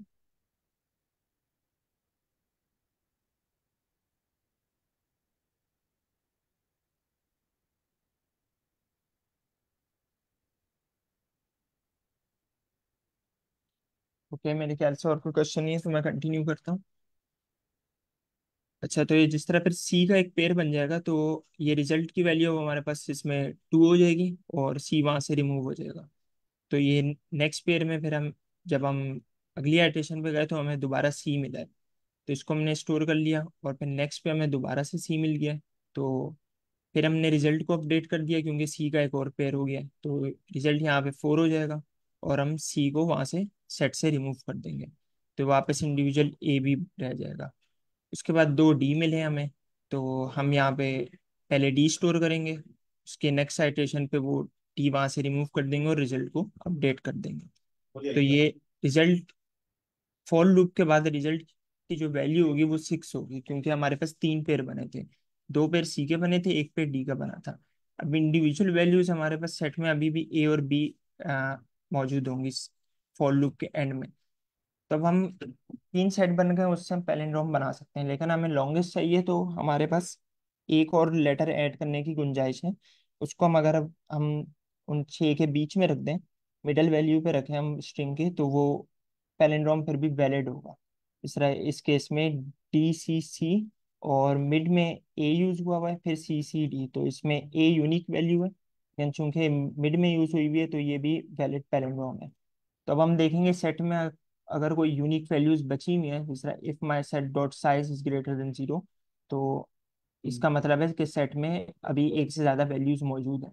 इस केस में वो सेट में वैल्यूज होंगी ए और बी। तो हमें ये मैटर नहीं करता कि वो वैल्यू ए है या बी है, हमें बस ये पता है कि उसमें कोई एक वैल्यू पड़ी हुई है, वो बेशक अंदर तीन भी पड़ी हुई हो, हमें मैटर नहीं करता, हमें बस एक चाहिए। तो अगर सेट एम्प्टी नहीं है तो हम आंसर में वन और ऐड कर देंगे, आंसर को इंक्रीमेंट कर देंगे, क्योंकि हम उसको उस स्ट्रिंग के बीच में स्टोर कर सकते हैं और वो पैलिंड्रोम फिर भी वैलिड रहेगा। और फिर एट द एंड तो वो हम आंसर रिटर्न कर देंगे। तो जब ये स्टेटमेंट चलेगी तो इस स्ट्रिंग के केस में उसकी वैल्यू रिजल्ट की 7 होगी, जो कि आउटपुट में यहाँ पे 7 शो हो रहा है। तो यहाँ तक सबको क्लियर है या सर कोई इसमें मेरे क्वेश्चन क्वेश्चन है। है? जी जी। सर। सर वो ये कि हम लोग बेसिकली ये काम कर रहे हैं कि हम एक सेट बना रहे हैं, उसके अंदर वैल्यूज को ऐड करते जा रहे हैं, और अगर एक वैल्यू रिपीट होती है यानी कि उसका डुप्लीकेट आ जाता है तो हम उसको काउंट को इंक्रीज कर देते हैं बाई 2 स्टेप्स, और उसकी करंट वैल्यू को और नई आने वाली वैल्यू को दोनों को डिलीट कर देते हैं एज पर माई अंडरस्टैंडिंग। और एंड पे जो सारी वैल्यूज हैं हम उनको सेट में सेट से निकाल के जो लॉन्गेस्ट पैलिंड्रोम में पैलिंड्रोम जो हमारा वेरिएबल उसमें डाल देते हैं। तो सर ये वाला काम हम एक अरे के साथ कर सकते हैं कि हम एक अरे बनाएं, ठीक है, क्योंकि ये स्ट्रिंग है, स्ट्रिंग को हम अरे में कन्वर्ट कर दें और इसका हम टोटल काउंट ले लें, और अगर वो इवन आ जाए या ऑड आ जाए तो उसके अकॉर्डिंग हम जो है वो आउटपुट रिटर्न कर दें। Is it possible sir? अरे में सिंपल टोटल काउंट लेने से पॉसिबल नहीं होगा, क्योंकि हमें वो नहीं पता चलेगा कि ये पेयर बन रहा है कि नहीं। मतलब लेट से अगर वो सिर्फ उसमें 6 आइटम्स हैं A B C D E F, तो हमारे पास काउंट 6 आ गया है, लेकिन अब हमारे पास कोई तरीका नहीं है वो तो मालूम करने के लिए पैलिंड्रोम है कि नहीं। तो हमें वो यूनिकनेस चेक करनी पड़ेगी। एरे में भी हम वो लॉजिक से चेक कर सकते हैं, या तो हम उसकी फ्रीक्वेंसी काउंट रखें, या तो हम उसको चेक करें कि वो अगर हम कोई दूसरी एरे फॉर्म कर रहे हैं तो चेक करें कि डुप्लीकेट है या नहीं। तो एरे से भी पॉसिबल है, लेकिन सिंपल वो total number of items count करने से पॉसिबल नहीं होगा। हाँ ठीक है सर। और जी अब sir, I I get it. जो जो ठीक है। चीज मैं मिस कर रहा था वो ये थी कि the longest palindrome that we can build with those letters, जो करंट हमें उन्होंने दिया हुआ है वो नहीं, बल्कि हमने जो लॉन्गेस्ट बना सकते हैं वो रिटर्न करना है, राइट सर? इस वजह से हम अरे को यूज करेंगे। ये जो जी जी, सोल्यूशन हम मैं बता लॉन्गेस्ट रहा बना सकते। अच्छा, और दूसरा हम सेट में जो आप कह रहे थे ना, हम दोनों डिलीट नहीं कर रहे जब हमें डुप्लीकेट मिलेगा, हम सिर्फ एक डिलीट कर रहे हैं, क्योंकि दूसरा हमने अभी तक ऐड नहीं किया। जिस तरह ये वो वाला केस है जहाँ पे हमें डुप्लीकेट मिल चुका है, तो हम आंसर अपडेट कर रहे हैं, लेकिन सिर्फ डिलीट एक ही कर रहे हैं, क्योंकि डुप्लीकेट ऐड हुआ ही नहीं है, क्योंकि ऐड इफ के ब्लॉक में हो रहा था और स्टेटमेंट वहां पे गई नहीं है। हूँ। Thank you. ऑलराइट। अच्छा, अब इसको ये हमने रन कर लिए दोनों टेस्ट केस पे। केस टू में देख लेते हैं। केस टू में सिंगल स्ट्रिंग था, तो वो रन हुआ है, एम्प्टी सेट पे गया, फिर सेट में स्टोर किया और वो वहीं से काउंट आ गई। इसको हम एक दो टेस्ट केस और ऐड कर लेते हैं, जिससे हमें कुछ पता चल जाएगा। से सी यहाँ पे रिमूव कर दिया। यहाँ पे हम कैपिटल स्मॉल चेक कर लेते हैं, और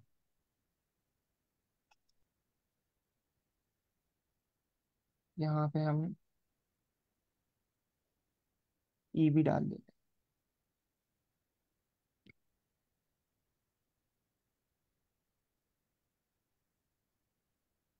तो ये नए केसेस हमने ऐड किए थे, इसमें भी टेस्ट केस सारे क्लियर हैं। और इसमें भी क्योंकि पेयर फॉर्म हो रहा है और बी है, तो हमारे पास दो पेयर आए थे और दो यूनिक वैल्यूज थी, तो पेयर की हमारी वैल्यू 4 बन गई, और उसमें से एक यूनिक उठा तो 5 आ गया। इस केस में दोनों यूनिक वैल्यू है, तो हमारे पास मैक्स एक ही यूज हो सकता है, लॉन्गेस्ट पैलिंड्रोम 1 का बनेगा। इस केस में हमारे पास तीन पेयर बने, एक पेयर ई का बना है, एक पेयर डी का बना है, एक पेयर सी का बना है, तो इसकी वैल्यू 6 हो गई।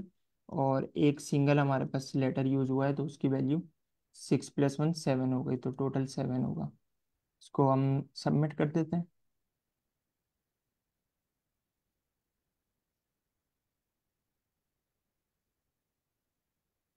कि इसकी टाइम कॉम्प्लेक्सिटी, अच्छा इसकी time complexity big of N है। ये इसलिए क्योंकि सेट की जितनी भी मेथड्स हैं ऐड करने के, सेट के जितने बिल्ट इन फंक्शंस हैं, मतलब यहाँ पे हम चेक कर रहे हैं कि उसमें कोई वैल्यू एग्जिस्ट करती है कि नहीं, यहाँ पे ऐड कर रहे हैं और यहाँ पे डिलीट।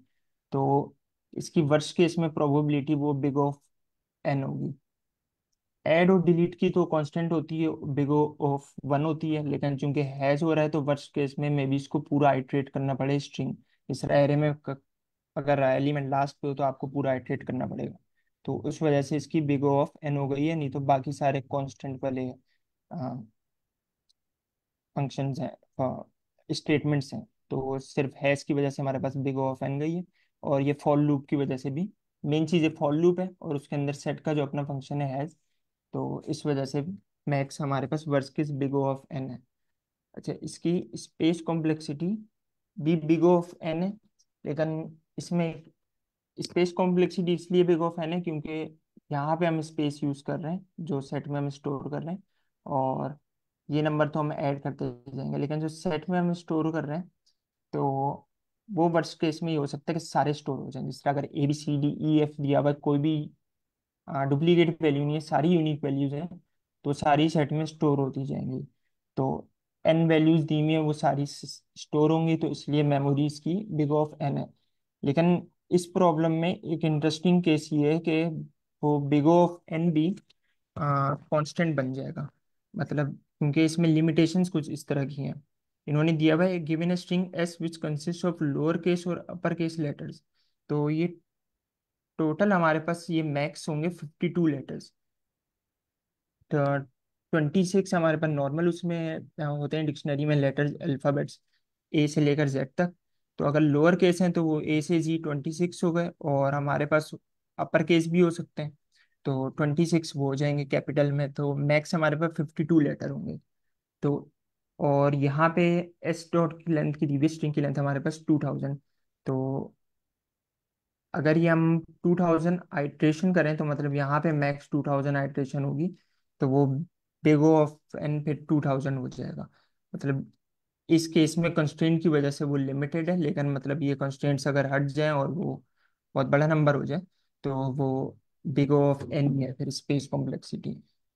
और दूसरा, तो बेसिकली इनपुट दो तरीके से लिमिटेड है, एक इससे 2000 के अमाउंट से, और दूसरा कि वो जो इंडिविजुअल करेक्टर है वो सिर्फ अपर और लोअर केस लेटर है, तो वो 52 बनते हैं। ये 52 है और ये 2000 है। तो इस वजह से टाइम कॉम्प्लेक्सिटी और स्पेस दोनों की बिग ऑफ एन होगी। तो टाइम और स्पेस कॉम्प्लेक्सिटी का क्लियर है कि बिग ऑफ एन क्यों है और कांस्टेंट या लॉग क्यों नहीं है। तो मेमोरी कम्प्लेक्सिटी का आप ये कह रहे हैं कि मैक्सिमम हमारे साथ जो 52 करेक्टर्स का बनेगा, राइट से? मैं सॉरी से रिपीट कीजिएगा। सर, बेस कम्प्लेक्सिटी का आप ये कह रहे हैं कि जो हमारा मैक्सिमम सेट है वो 52 करेक्टर्स का बनेगा, राइट सर? मैक्स जो जी सेट 52 का बनेगा, लेकिन लूप मैक्सिमम 2000 पे चल सकती है, क्योंकि लूप चल रही है उस पे पूरे स्ट्रिंग पे चल रही है, और स्ट्रिंग की लेंथ 2000 हो सकती है। लेकिन सेट चूंकि यूनिक वैल्यू स्टोर कर रहा है तो सेट 2000 पे नहीं चलेगा, मतलब वो कोई जी ऑपरेशन सर, नहीं थैंक यू। करेगा उस पे। Alright, thank you. कोई और क्वेश्चन है तो कर लें, फिर मैं स्क्रीन शेयर ऑफ कर दूँ।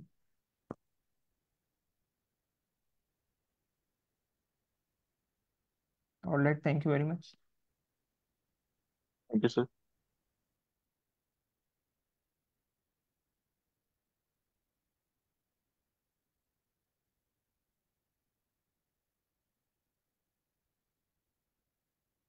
जी, कोई और प्रेजेंट करना चाहता है?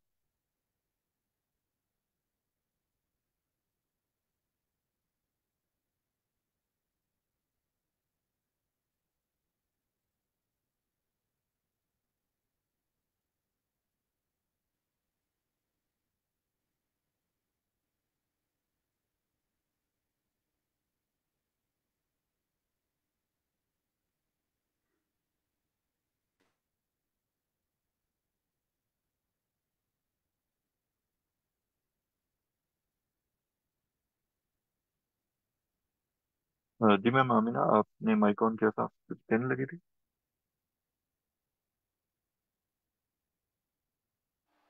हाँ जी सर, मैंने यही कहना था, किसी ने प्रिपेयर किया है तो वो प्रेजेंट कर दे।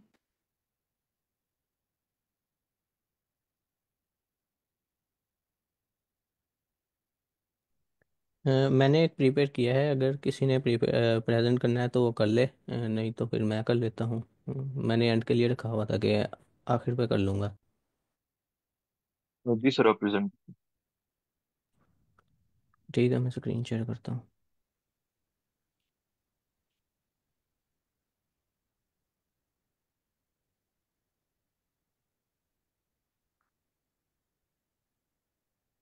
तो ये क्वेश्चन था, ये शीट में से ही है, 226 इनवर्ट बाइनरी ट्री। ये पहले वाले क्वेश्चन से तो काफ़ी सिंपल है। Given the root of a binary tree, invert the tree and return its root. तो बहुत सिंपल है। जैसे अगर हम इधर आए, ये है रूट, ये हमने रूट के लेफ्ट को, जो इसका लेफ्ट चाइल्ड है ना, हमने उसको राइट चाइल्ड की जगह रख देना है। यानी कि अगर यहाँ देखें, यहाँ है 2, और इस ट्री में देखें हमने ये ट्री क्रिएट करना है, ये वाला। इधर लेफ्ट साइड पर 2 है, राइट साइड पर 7 है। लेकिन इन्वर्ट करेंगे जब, तो 7 आ जाएगा लेफ्ट साइड पर, राइट साइड पर आ जाएगा 2। यानी कि इनको हमने स्वैप कर दिया। फिर अब ये तो अब एक तो वो ट्री था, एक अब ये इसके चाइल्ड हैं। अब हमने इनकी बारी भी यही करना है। अब ये 2 है, इसके इधर जाएंगे, और इसके इसका लेफ्ट और इसका राइट हमने सिंपल उनको स्वैप किया। तो ये देखें, पहले था इधर ये 1 है, और ये है 3। इधर क्या होगा, इधर 3 पहले आ जाएगा, 1 इधर आ जाएगा। यानी कि लेफ्ट को राइट और राइट को लेफ्ट। ये 7 है, 7 के लेफ्ट पे क्या है, ये है 6, और 7 के राइट पे है 9। और यहाँ पे हम देखेंगे 9 लेफ्ट साइड पर आ जाएगा, 6 राइट साइड पर आ जाएगा। अगर इस एग्जांपल को देखें तो ये है 2 और ये 1, ये है यहाँ पे है 1। तो लेफ्ट साइड पर इसके क्या है, 1, और राइट साइड पर है 3। तो हम इसको इन्वर्ट इस तरह करेंगे कि 3 को लेफ्ट साइड पर ले आएंगे, ये इधर, और जो 1 है, 1 को हम राइट साइड पर ले आएंगे इधर। तो ये क्लियर हुआ, ये सिंपल सा क्वेश्चन है। जी सर। तो ये इसका सोल्यूशन है। तो हम इस तरह करेंगे। सबसे पहले हम होगा तो ये भी रिकर्जन से हम क्या करेंगे, ये हमने एक बेस केस ले लिया, if root is none return. ये ट्रीज के क्वेश्चन में मोस्टली इसी तरह का बेस केस होता है। तो अब हमने सबसे पहले हमने विजिट किया रूट पर, हमने इसके लेफ्ट और राइट को स्वैप कर दिया। वो होता है ना, A B is equal to B A, जिस तरह हम स्वैप करते हैं नॉर्मली। तो वही हमने क्या, रूट डॉट लेफ्ट को रूट डॉट राइट, इनके रूट डॉट लेफ्ट पे, रूट डॉट राइट को रूट डॉट लेफ्ट में स्टोर कर दिया, और रूट डॉट लेफ्ट को रूट डॉट राइट में स्टोर कर दिया। इनके इनको हमने स्वैप किया, और फिर इसी फंक्शन को हमने कॉल कर दिया। और उसमें अब ये यहाँ से है कर लिया। अब हमने इसके चाइल्ड्स की तरफ जाना है। अब हमने इसके लेफ्ट साइड के लिए इसी फंक्शन को कॉल कर दिया, राइट साइड के लिए हमने इसी फंक्शन को कॉल कर दिया। अब जब लेफ्ट साइड के पास क्या इनपुट आएगी, इधर इसके पास आया ये 2 रूट नोड में। इसने सिंपल इसके लेफ्ट और राइट को स्वैप किया, और इसने हाँ, इसने इनके लेफ्ट और राइट को स्वैप कर दिया, और फिर इसने इस इनके लेफ्ट और राइट के लिए कॉल किया। तो इनके लेफ्ट और राइट के लिए कॉल करेगा, तो फिर वो फंक्शन जो कॉल होगा उसमें रूट इज़ नन आएगा, क्योंकि इनके तो कोई चाइल्ड ही नहीं है, 3 का कोई चाइल्ड नहीं है आगे फर्दर, यानी कि रूट इज़ नन। तो वो सिंपल रिटर्न कर जाएगा, इनके को कुछ भी नहीं होगा। तो इसका जो राइट साइड है, अगर वो देखें, तो उसके पास इनपुट आएगी 7, ये रूट नोड। हमने इसके चाइल्ड्स को स्वैप किया, जो हमने यहाँ पे किया था, और फिर हम इसकी लेफ्ट और राइट साइड पे चले गए। अब इसके लेफ्ट पर आए और इसके राइट पर आए,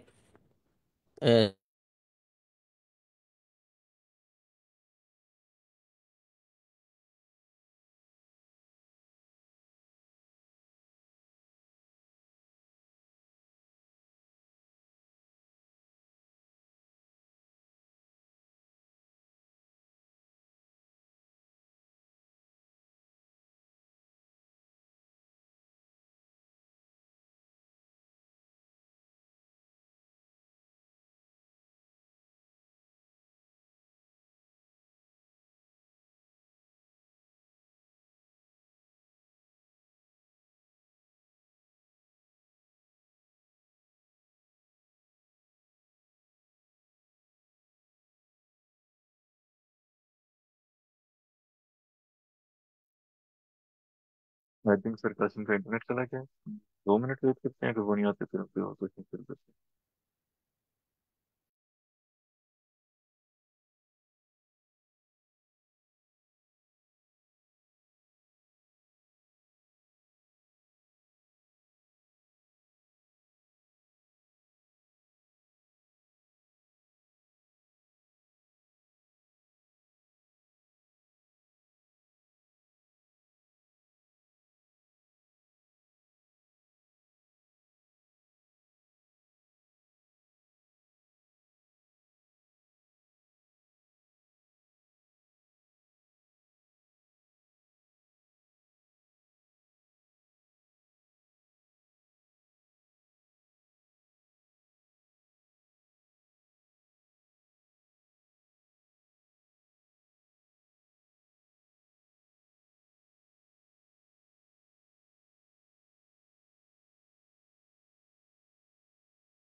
सॉरी, वो मेरा इंटरनेट डिस्कनेक्ट हो गया था।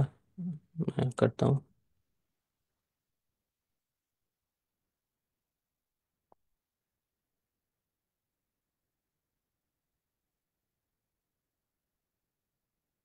अच्छा, तो यहाँ थे हम अब ये बल्कि कंप्लीट तो एक तरह से हो ही गया था। तो हमने सिंपल इसके लेफ़्ट और राइट, इसके जो लेफ़्ट को राइट से स्वैप कर दिया, लेफ़्ट और राइट को, और फिर हम उसके चाइल्ड्स की तरफ फर्दर चले गए, हमने उनको स्वैप किया। और उसके चाइल्ड्स की तरफ जाएंगे वो नन, और नन उनको स्वैप करेंगे होगा तो कुछ भी नहीं। वो बेस केस उनको जब उस फंक्शन को कॉल करेंगे तो ये वाला बेस केस ट्रू हो जाएगा। तो सिंपल वो हम बैक ट्रैक करते जाएंगे। बैक ट्रैक तो नहीं, वो कंप्लीट हो जाएगा, यानी कि ये वाला फंक्शन, इसकी सारी लाइन कंप्लीट हो जाएंगी। इन दी एंड हम क्या करेंगे, रिटर्न रूट कर देंगे। तो ये क्लियर है क्वेश्चन, ये कोड और क्वेश्चन।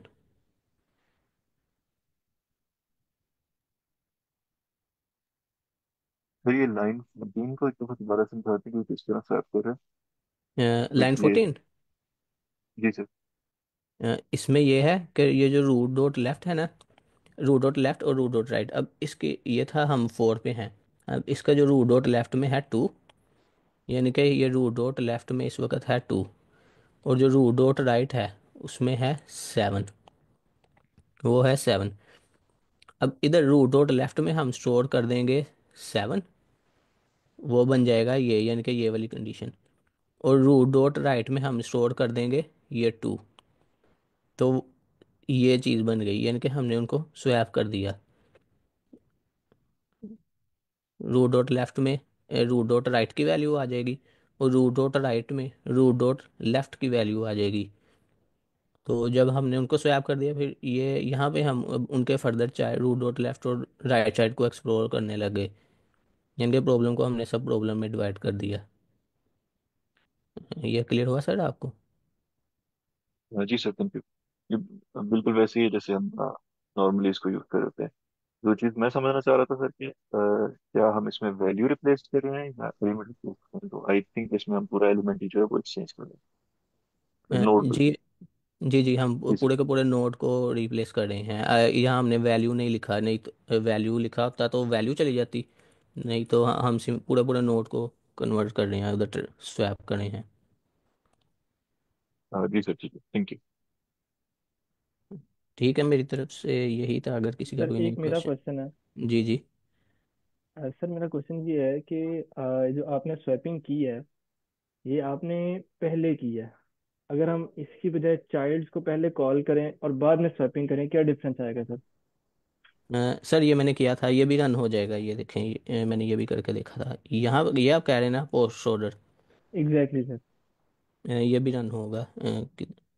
एक मिनट, ये ये भी रन हो जाएगा। ये देखें एक्सेप्टेड। इसमें भी कुछ नहीं है, हम सिंपल पहले यहाँ इसके चाइल्ड्स की तरफ जाएंगे और हम रूट डॉट लेफ्ट पर गए, फिर हम इसके लेफ्ट पर गए, हमने इसके इनके इसके इधर नन नन हमने उसको स्वैप किया, फिर हम वापस इधर आए, तो फिर हम इसको स्वैप करेंगे, तो इस तरह हम विजिट करेंगे पोस्ट ऑर्डर। ओ ये था, पहले था प्री ऑर्डर जिसमें हम रूट पे विजिट करते हैं, फिर लेफ्ट और फिर राइट। अब ये है पोस्ट ऑर्डर, पहले लेफ्ट की साइड पर जाते हैं फिर राइट की साइड पर। ये हम लेफ्ट की साइड पर गए 1 पे गए, लेफ्ट लेफ्ट लेफ्ट 1 पे, फिर हम इसकी राइट पर गए 3। अब 3 से जब हम इधर आएंगे ना 2 पे, अब हमने 2 पे आगे इनको स्वैप कर दिया। फिर हम इधर से गए 4 पे, यहाँ राइट पर गए।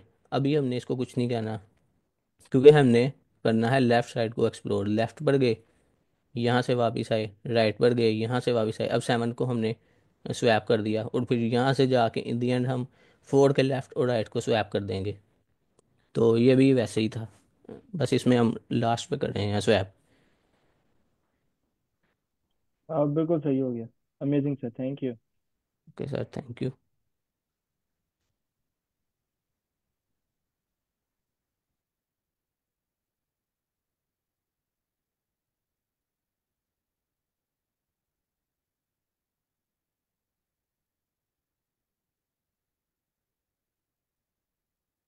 किसी और के पास कोई क्वेश्चन है जो प्रेजेंट करना चाहे? जी सर, मैं कर। हाँ जी sir please.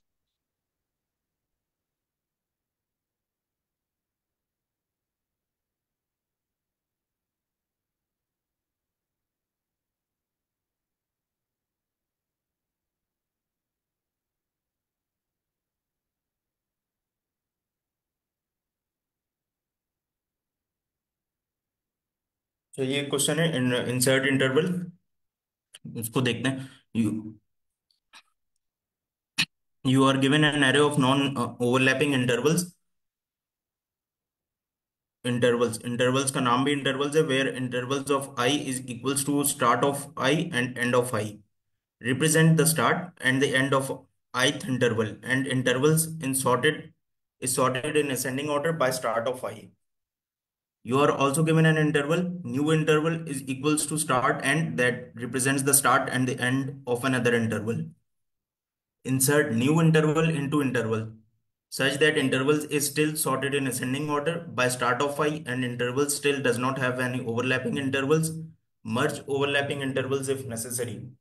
Return intervals after the insertion. Note that you do not need to modify intervals in place. You can make a new array and return it.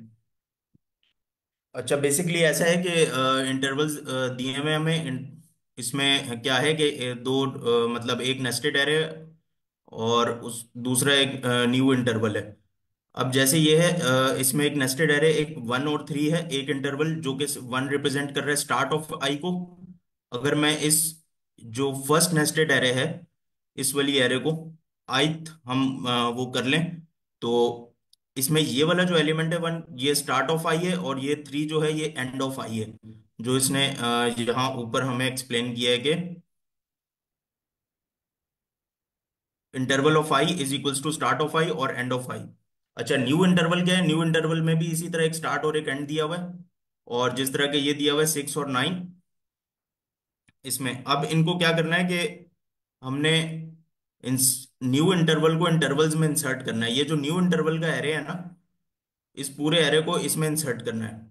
अच्छा, लेकिन साथ में कुछ और चीजें हैं, वो ये हैं कि ये जो सॉर्टेड ऑर्डर है ना, इस ये डिस्टर्ब नहीं होना चाहिए, ये सॉर्टेड ही रहना चाहिए। और कोई ओवरलैपिंग जो है, वो ओवरलैपिंग जो इंटरवल आ रहा है ना, वो उसको वो भी हम उसमें मर्ज कर देंगे। अच्छा, ये एग्जाम्पल से देख लेते हैं। जिस तरह एग्जाम्पल है कि ये हमारे पास 1369। अच्छा, न्यू इंटरवल आ रहा है 25, जिसका स्टार्ट 2 पे है और एंड 5 पे है। तो अगर इधर देखें तो इसका स्टार्ट 1 पे है और एंड 3 पे है, इसका स्टार्ट 6 पे है और एंड 9 पे है। तो ये इसके बीच में कहीं आएगा। तो क्या हो रहा है कि ये वाला जब इंटरवल हम इसके साथ हम वो करेंगे, कंपेयर करेंगे, तो इसका स्टार्ट 1 पे रह जाएगा, और एंड इसका जो 3 है ना, ये 5 पे, 5 इसका एंड हो जाएगा। अब ये इंटरवल और ये इंटरवल मर्ज हो गया आपस में, और ये 6 और 9 इंटरवल वैसे का वैसे ही है। तो ये वाली एग्जांपल ऐसे है। अच्छा, सेकंड एग्जांपल में क्या है? सेकंड एग्जांपल में है एक इंटरवल 1 2 है, 3 5 6 7 8 10 12 16। न्यू इंटरवल जो दिया है वो हमें दिया है 4 और 8। तो इसमें हम देखते हैं कि 4 और 8 कहाँ पे जाके हमारे साथ एक मर्ज होगा। तो 1 2 इंटरवल वैसे ही है। अच्छा, 3 और 5, 5 जो है ना, ये 4 इंटरवल, जो 4 वाला इंटरवल है, इसके स्टार्ट से हमारे पास वो हो रहा है, एक्सीड कर रहा है इसका। इस वाले इंटरवल का एंड जो है, इस वाले इंटरवल के स्टार्ट से हमारे पास एक्सीड कर रहा है। इसका मतलब है कि ये 4 इस 5 से पहले आएगा, कहीं पे यहाँ कहीं पे आएगा 4। अच्छा, फिर दूसरा एलिमेंट है हमारे पास 8। 8 कहाँ पे आएगा? 8 आएगा यहाँ पे। तो ये बीच वाला इंटरवल भी एक साथ ही मर्ज हो जाएगा, 6 7 वाला जो इंटरवल है। तो ये इंटरवल पूरा हमारे पास 3 से स्टार्ट होगा, और हमारे पास जाएगा 10 तक। 8 भी बीच में आ जाएगा, ये वाला इंटरवल भी एक साथ हमारे पास इस तरह ये मर्ज होके आएगा। और फिर ये 12 16 वैसे का वैसे ही है। अच्छा, ये क्लियर हो गया कि इसमें क्या करना है? सर एग्जाम्पल 2 दोबारा बता दें काइंडली। सही। अच्छा देखें, इंटरवल क्या है? इंटरवल ये है हमारे पास एक 1 2 का जो इंटरवल्स है ना, इसमें ये देखना है कि वो ना ओवरलैप कहाँ पे हो रहे हैं। जो पहला इस इंटरवल को छोड़े, इंटरवल से ना जो कंफ्यूजन क्रिएट हो रही है, असल में क्या है कि नेस्टेड एरे दिए हुए हैं और एक अलग से एरे दिया हुआ है हमें, और वो बोल रहे हैं कि ये एरे जहाँ पे ओवरलैप हो रही है ना, वहां पे उसको उसके साथ पिछली वाली एरे के साथ मिला दो आपस में। फालतू के न्यू एरेज नहीं हो हमारे पास, बस एक ही एरे हो, और जो मर्ज हो, स्पेस रिड्यूस हो जाए, इस तरह का वो काम करना है। तो ये 1 2 है, 3 5 है, 6 7 है, 8 10 है, 12 16 है। ये एक हमें इंटरवल के नाम से उन्होंने दिया हुआ है। जो एरे मर्ज करनी है ना, या जो ओवरलैप हो रही है, या जो उसको हमने देखना है, तो वो 4 8 वो उन्होंने दी हुई है। अच्छा, अप्रोच पे बाद में आते हैं, लेकिन पहले इसको वैसे ही देख लेते हैं कि इसमें ये 4 8 कहाँ पे लाई करता है इन सब मुख्तलिफ एरेज के बीच में। तो 4 8 हमारे पास जो लाई करता है ना, वो लाई करता है यहाँ पे, इसके और इनके बीच में। 4 8 वाला एरे, 4 8 वाला जो है ना, वो यहाँ पे मर्ज नहीं हो सकता, 1 2 वाले के साथ मर्ज नहीं हो सकता, वो इसके साथ मर्ज नहीं हो सकता। फिर ये 12 और 16 वाले से कोई ताल्लुक नहीं है 4 8 वाले का। अच्छा, अब ये 4 8 वाला जो है ना, ये इसके अंदर कहीं पे आना है, एडजस्ट करना है हमने इसको, न्यू इंटरवल को इंसर्ट करना है इंटरवल्स के अंदर। लेकिन अब ये होगा कहाँ पे? तो हमने इसका जो स्टार्ट और एंड है ना वो, और ये एक ही इंटरवल बनेगा, ये जो 3 इंटरवल है ना, ये खत्म होके एक बनेंगे। तो ये 3 और 10 बन रहा है। तो 4 और जो हमारे पास 8 वाला इंटरवल है ना, वो इसके बीच में लाई कर रहा है। तो ये कैसे कर रहा है? ये ऐसे कर रहा है कि हमने यहाँ पे आए, यहाँ पे देखा कि 3 वाला इंटरवल, इसमें ये 4 है, 5 यहाँ पे आ गया, तो 4 इससे पहले आएगा। तो 4 वाला इंटरवल हमारे पास यहाँ आएगा। अच्छा, एंड कहाँ पे हो रहा है? वो 5 पे एंड नहीं हो रहा, वो 6 पे एंड नहीं हो रहा, वो 7 पे एंड नहीं हो रहा, वो 8 पे एंड नहीं हो रहा, बल्कि 8 वाला इंटरवल यहाँ पे ये इंक्लूड हो जाएगा इस वाले हमारे मेन इंटरवल में। तो वो फिर हमारे पास ये जो एंड हो रहा है ना, ये 10th पे एंड हो रहा है, तो ये 10 वाला हमारे पास यहाँ पे ये शो होगा, बल्कि 8 नहीं लिखा हमने, यहाँ पे 10 लिखा है। तो सर ये थोड़ा क्लियर हुआ है? ठीक है सर, आप कहना चाह रहे हैं कि ये न्यू इंटरवल जो है 3 इंटरवल्स प्रीवियस जो थे उनको मर्ज कर रहा है। अच्छा, नहीं मर्ज नहीं कर रहा। देखें वो क्या कर रहा है। वो जो कर रहा है ना, वो उन्होंने नीचे एक्सप्लेनेशन में लिखा हुआ है। सर वो कह न्यू रहे हैं मतलब कि इलेबोरेट करो। एक्सप्लेनेशन क्या है, because the new interval 4 8 overlaps with the 3 5 6 7 and 8 10। Overlap कर रहा है वो। अच्छा, अब हमें इन जितनों के साथ भी ओवरलैप कर रहा हूँ ना, यहाँ पे बिलफर्ज 4 6 इंटरवल और भी हों जिनके साथ ओवरलैप कर रहा हूँ, जो रिजल्टिंग इंटरवल है ना, वो हमने एक ही देना है। आखिर में रिजल्टिंग इंटरवल एक ही होना चाहिए। जिस तरह ये देखें, ये जो 2 5 वाला इंटरवल है ना, यहाँ पे ये किसके साथ ओवरलैप कर रहा है? ये 1 3 के साथ ओवरलैप कर रहा है। तो ये वाला इंटरवल और ये वाला इंटरवल, इसका जो रिजल्टिंग इंटरवल है वो एक ही इंटरवल है। वो कौन सा इंटरवल है? ये वाला इंटरवल है 1 5। इन तीन का जो रिजल्टिंग इंटरवल है वो एक ही इंटरवल है। वो कौन सा इंटरवल है? ये वाला इंटरवल है 3 10।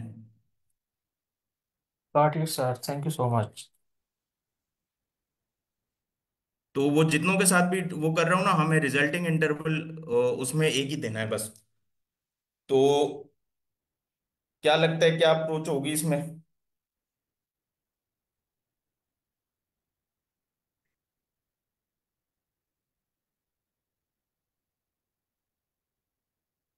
सर इसमें स्टैक यूज हो अच्छा सकता देखें, है? कुछ जो अप्रोच जो है ना, वो कुछ हमारे पास कुछ चीजें तो ऑब्वियस हैं इसमें।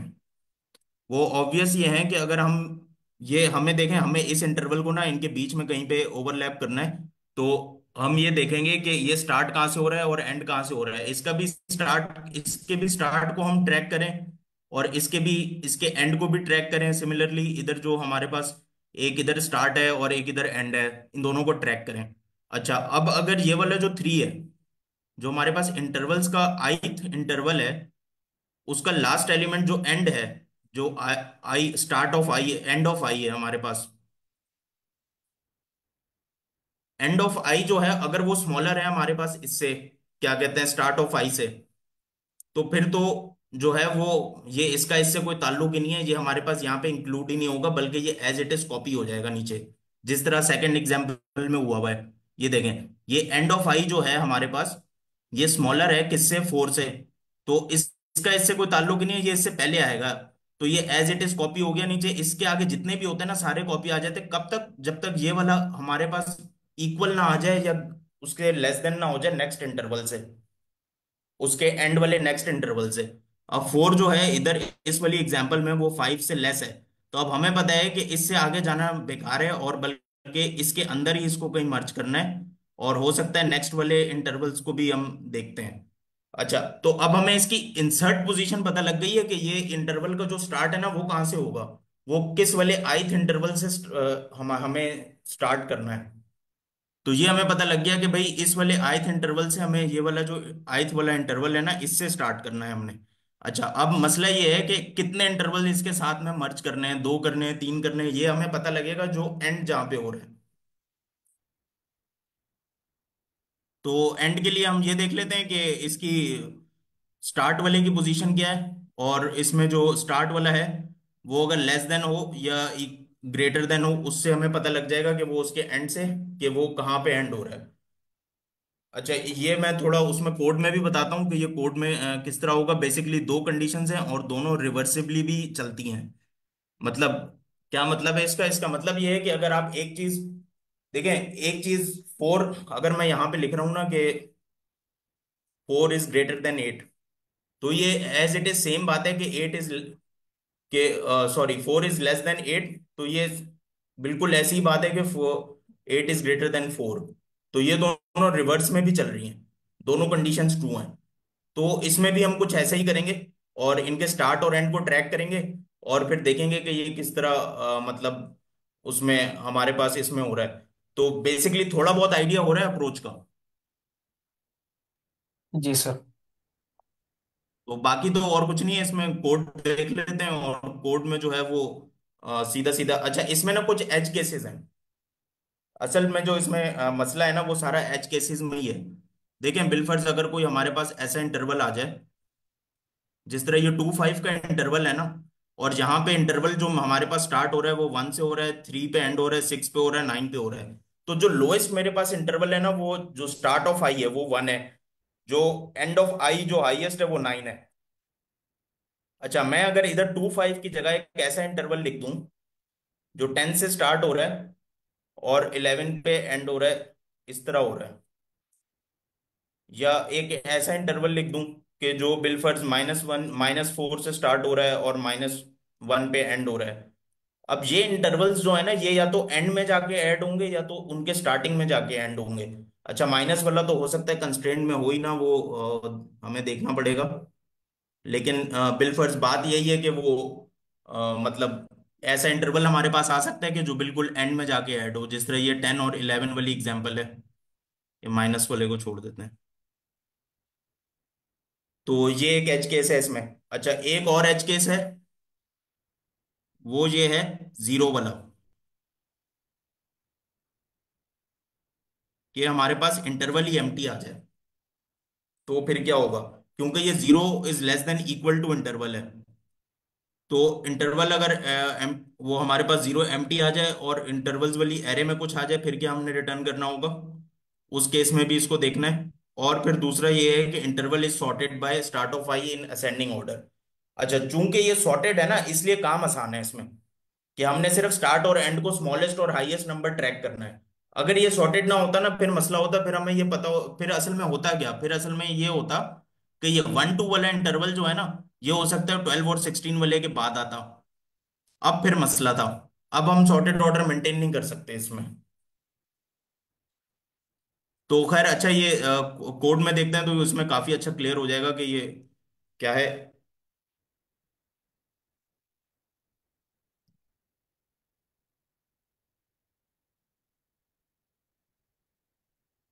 अच्छा, इंटरवल्स की हमें लिस्ट ऑफ लिस्ट दी हुई है, और इंटीजर की और एक न्यू इंटरवल दी हुई है लिस्ट। हमें पहले हमने एक रिजल्ट का एक एम्प्टी एरे बना दिया, एक ith का पॉइंटर इनिशियलाइज कराया, और लेंथ ऑफ इंटरवल्स मैंने अलग से एक वेरिएबल में ले ली जिसका नाम n रख दिया। अब लूप चलाया मैंने while का i से। अच्छा, i is less then n। n क्या है? Length of interval. तो मेरे पास अगर बिल फर्ज इंटरवल के एरे में 5 इंटरवल हो, जिसका स्टार्ट भी हो और एंड भी हो हर एक का, ये स्टार्ट और एंड करके मेरे पास इस तरह के कितने हो? 5 हो। तो लूप मेरा चलेगा 0 से कहां तक? 4 तक। अच्छा, i is less then n। तो अच्छा, अब ये क्या कर रहा है? और उसके बाद एक तो ये हमारे पास ये टर्मिनेटिंग कंडीशन है। उसके बाद आगे अब ये है असल कंडीशन जहां पे वो लगा हुआ है इंटरवल्स i ऑफ 1। इसको ड्राई रन कर लेते हैं इस वाली एग्जांपल के ऊपर। ये वाले जो इंटरवल्स है, अच्छा, इंटरवल्स i ऑफ 1। तो आई अगर हमारे पास अभी 0 है तो ये वाला सिलेक्ट हो गया हमारे पास एरे। अच्छा, इसका जो है वो 1, ये है 1 2 एंड। इसका मतलब है कि तो हमने इंटरवल्स का जो एंड लिए, सॉरी, आई ऑफ 0 0 कहाँ गया? ये रहा, नहीं, आई ऑफ 1 1 0 1, सॉरी। तो ये है इसका एंड हमारे पास 2 पे। तो ये अगर लेस हो न्यू इंटरवल के 0 से, जो न्यू इंटरवल हमारे पास एरे में दिया हुआ है ना, ये वाला न्यू इंटरवल, इसका क्या हो? इसका स्टार्ट से अगर हमारे पास ये लेस हो, इसका एंड इसके स्टार्ट से लेस हो, तो इसका क्या मतलब है? ये एज इट इज डायरेक्ट हमारे पास कॉपी हो जाएगा, इसको कुछ करने की जरूरत नहीं है। तो वो रिजल्ट के एरे में हमने एज इट इज अपेंड कर दिया इंटरवल्स ऑफ आई यहाँ पे, और आई को एक इंक्रीमेंट कर दिया हमने जो हमारा लूप चल रहा है। अच्छा, बिल फर्ज अगर हमारे पास कोई ऐसा इंटरवल होता है, जिस तरह ये 12 16 है, तो यहाँ पे अगर मेरे पास एक ऐसा इंटरवल होता है 18 20, तो फिर क्या होता? तो फिर ये वाइल का लूप चलता रहता, और ये सारे जो इंटरवल्स हैं ये मेरे पास एज इट इज कॉपी हो जाते हैं नीचे रिजल्ट वाले एरे में। तो कुछ करना ही नहीं पड़ता, ये इंक्रीमेंट होता रहता, और ये फिर सारा हर चीज वो होके हमारे पास ये रिजल्ट वाले एरे में एक और अपेंड होता। अच्छा, आगे देखते हैं। बिल फर्ज अभी तो ये इस वाली एग्जांपल में हम ड्राई रन कर रहे हैं, तो 1 2 वाला हमारे पास इधर ये आ गया, कॉपी हो गया है, और आई हमारे पास प्लस इंक्रीमेंट हो गया है।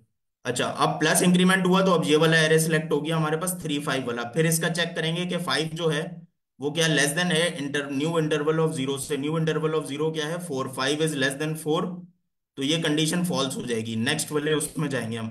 अब जितने कॉपी होने थे ना वो हो गए। अब नेक्स्ट वाले उसमें गए हम, while I is less than N. अच्छा, आई इंक्रीमेंट हुआ है, आई कहाँ पे खड़ा हुआ है? आई अभी यहाँ पे खड़ा हुआ है हमारे पास। आई 1 हुआ है 0 से। 0 था, इसमें एक इंक्रीमेंट हुआ तो आई हो गया 1। अच्छा, आई इज लेस देन एन है, एन तो वाकई इससे लेस है, ये कंडीशन ट्रू हो जाएगी। Intervals I of 0। अच्छा, तो ये है 1। इसका अब हम देख रहे हैं स्टार्ट 3। आई हमारे पास 1 है, अब इसका हम देख रहे हैं ये वाला स्टार्ट 3। 3 क्या है? 3 less than equal to new interval of 1। 3 जो है वो less than equal to new interval of 1। 1 क्या है? 8। क्या 3 लेस देन 8 है? तो ये 3 लेस देन 8 है। अच्छा, अब फिर इसमें क्या करना है? अब देखें, स्टार्ट और एंड हमने अपडेट करना है। ये जो न्यू इंटरवल है ना, असल में देखें हो क्या रहा है। हमने ये 3 इंटरवल को जो है ना, ये 1 2 ये जो 3 5 6 7, इनको इनको सारा करके ना आखिर में एक रिजल्टिंग इंटरवल हमने देना है। एक इंटरवल देना है जिसका स्टार्ट भी एक स्टार्ट होगा और एंड होगा। तो अब हम स्टार्ट का मतलब है, चूंकि ये सॉर्टेड है तो स्टार्ट में हम मिनिमम एलिमेंट रख दें, इन तीनों एरोज में एरेज में से जो मिनिमम एलिमेंट होगा वो रख दें इधर, और एंड में जो है वो मैक्सिमम एलिमेंट रख दें, 8 है, 10 है, 7 है, जो भी है। तो ये हमारे पास नया इंटरवल एक तैयार हो जाएगा, जो कि हम फिर इधर रिजल्ट वाली एरे में अपेंड करा देंगे।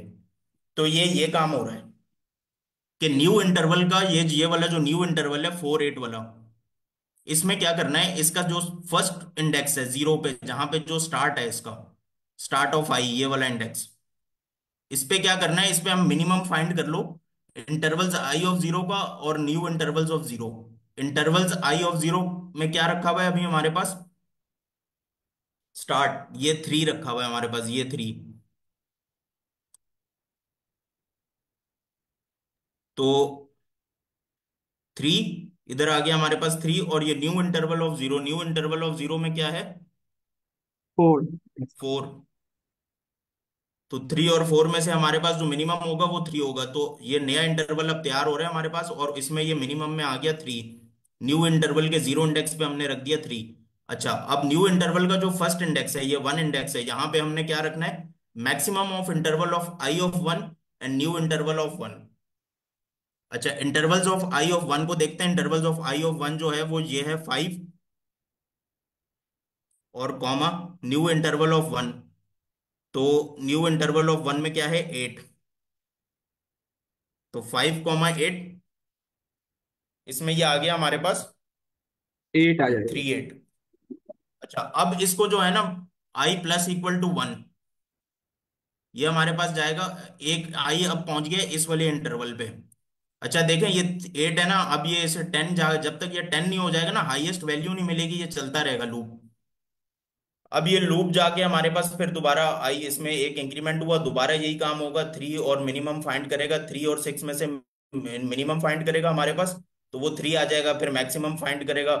मैक्सिमम में फिर चूंकि इनमें जो है वो हमारे पास 8 मैक्सिमम है, तो वो इधर 8 ही रखेगा, लेकिन जब वो आई इस फिर ये लूप इंक्रीमेंट करेगा, आई इंक्रीमेंट होगा आई प्लस इक्वल टू 1, और जब इधर 8 और 10 पे आएगा, फिर क्या होगा, फिर 3 तो 3 ही रहेगा, लेकिन 8 और 10 का जब मैक्सिमम फाइंड कर रहे होंगे ना, तो इधर 10 आ जाएगा। अच्छा, और आई जो है अब वो इधर नहीं आएगा, और ये लूप एग्जिट हो जाएगा। क्यों? क्योंकि कंडीशन ये लगी हुई है हमने कि आई लेस देन होना चाहिए लेंथ ऑफ एन से, उसके इक्वल नहीं होना चाहिए।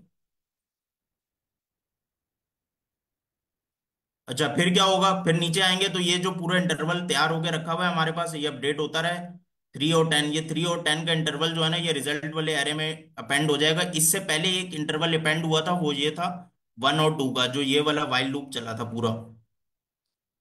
अच्छा, फिर क्या होगा, फिर एक और वाइल लूप लगा हुआ है, ये किस लिए लगा हुआ है, कि इसके बाद जितने बाकी सारे इंटरवल है ना, वो भी सारे क्या कहते हैं हमारे पास रिजल्ट वाले एरे में अपेंड करा दो।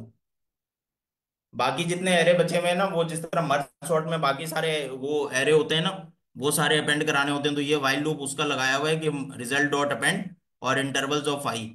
तो ये वाला एरे भी इंटरवल भी अपेंड होगा, और फिर आई इंक्रीमेंट होता रहेगा जितना जितना, जब तक ये आई से इसकी लेस देन लेंथ ऑफ नहीं होगी, और ये पूरा लूप नहीं चल जाएगा, मतलब पूरा एरे नहीं खत्म हो जाएगा हमारे पास। तो ये एक पूरी रिजल्ट की एरे तैयार होगी, और ये रिटर्न रिजल्ट इस तरह हमारे पास, रिजल्ट को हम आखिर में रिटर्न कर रहे हैं। तो बेसिकली ये इस तरह है। अच्छा, अगर नहीं क्लियर हुआ तो उसको ड्राई रन कर लेते हैं, और अगर क्लियर हो गया तो बता दें। सर क्लियर है। यस सर, क्लियर है। सर एक दफ़ा ड्राई रन करते हैं, क्विकली करते हैं, जी तो सर। That will help.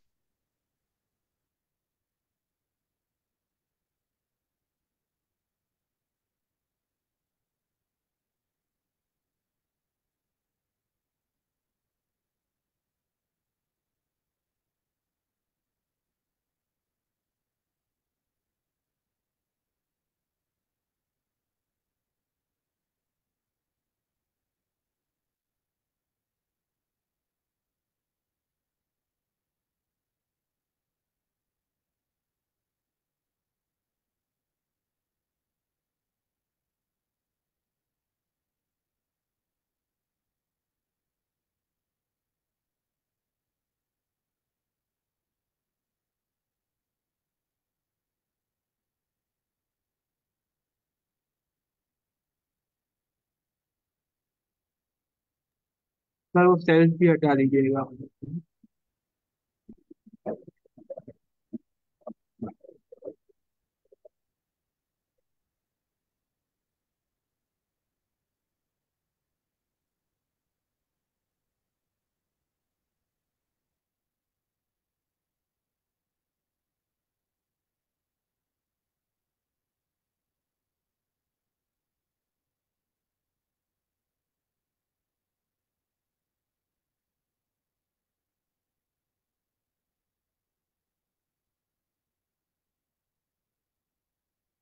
चलें इसको देखते हैं। अच्छा, इंसर्ट का फंक्शन कॉल हुआ, इसमें दो एरे पास हुए, एक इंटरवल का एरे, मेन इंटरवल्स का एरे, और दूसरा जो एरे है हमारे पास 4 और 8, ये वो वाला एरे जो हमने इसको मर्ज करवाना है।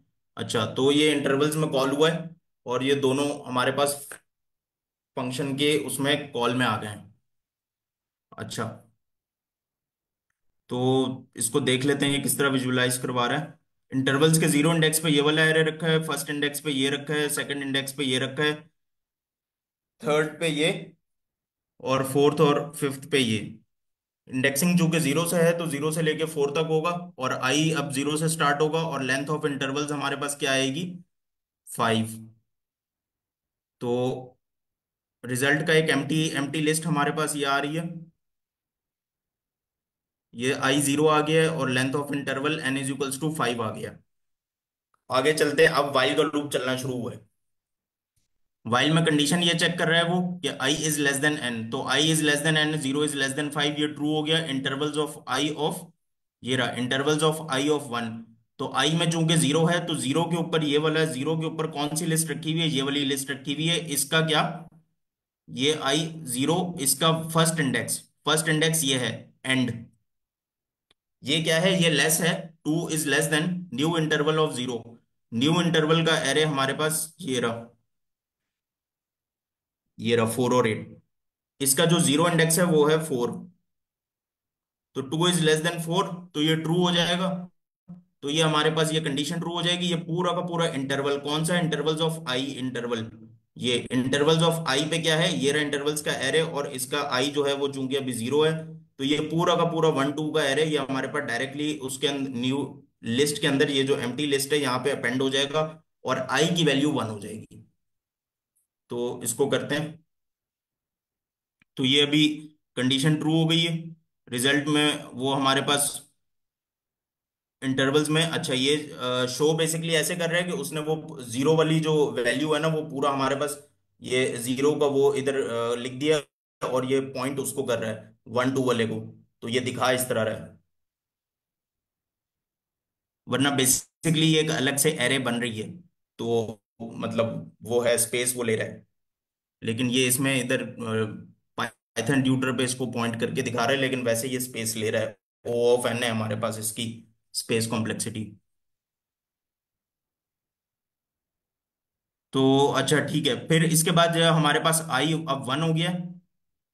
अब फिर ये दोबारा यही चेक करेगा, कंडीशन चेक करेगा कि वाई वाइल I n1, जो है वो <<5 है, ये ट्रू है। इंटरवल्स आई ऑफ 1, आई में जो है अब वो 1 पड़ा हुआ है। अब इसकी बारी आ गई है इस वाले एरे के ऊपर, ये क्या है 3 और 5। इसका क्या, इसका first index 5 new interval of 0 4, तो 5 <<4, ये कंडीशन फॉल्स हो जाएगी, ये पूरा लूप ही एग्जिट कर जाएगा। नेक्स्ट लाइन जो हमारे पास एग्जीक्यूट होगी वो ये वाली होगी, वाइल की नेक्स्ट कंडीशन चेक होगी। तो ये इधर आ गया, और अब वाइल में ये फर्स्ट वाली कंडीशन ट्रू हो गई है, I n, intervals I of 0, I of 0 कहाँ पे है, I हमारे पास 1 है, और इसका हमारे पास अब 0 वाला, ये वाला 3, 3 << new interval of 1। New interval के जो हमारे पास इस पे रखा हुआ है 8 पे, 3 <<8, तो ये कंडीशन ट्रू हो जाएगी। अब न्यू इंटरवल का जो है ना वो ये वाला है, ये पूरा एरे अपडेट होगा। इसमें 4 की जगह क्या आ जाएगा, minimum of intervals I of, intervals का जो आई पे एरे है ये फर्स्ट वाले में, इसका 3 कंपेयर होगा किसके साथ, न्यू इंटरवल के 0 के साथ। तो न्यू इंटरवल के 0 पे क्या रखा हुआ है, 4 रखा हुआ है। तो 3 और 4 आपस में कंपेयर होंगे। तो इसमें जो सबसे मिनिमम और फिर इनका मिनिमम होगा, तो इनमें से जो मिनिमम है ना वो 3 है। तो ये 4 अपडेट होके ना यहाँ पे 3 आ जाएगा अभी हमारे पास। तो इसको देखते हैं कि ये कंडीशन फिर हमारे पास किस तरह रन कर रही है। तो ये कंडीशन ट्रू हो गई है, वो लूप के अंदर जा रहा है और ये यहाँ पे हमारे पास 3 अपडेट हो गया। अच्छा, फिर इसी तरह मैक्सिमम में दूसरा वाला अपडेट होगा। अभी चूंकि मैक्सिमम हमारे पास किस किस किस का मैक्सिमम कंपेयर होगा, I1 का। तो I1 है 5 को कंपेयर करेगा वो किसके साथ, न्यू इंटरवल ऑफ 1 के साथ। न्यू इंटरवल ऑफ 1 8 है, इसमें मैक्सिमम हमारे पास 8 है। तो ये 8 8 ही रहेगा, नो डिफरेंस, कोई चेंज नजर नहीं आएगा, लेकिन असल में ये अपडेट होगा।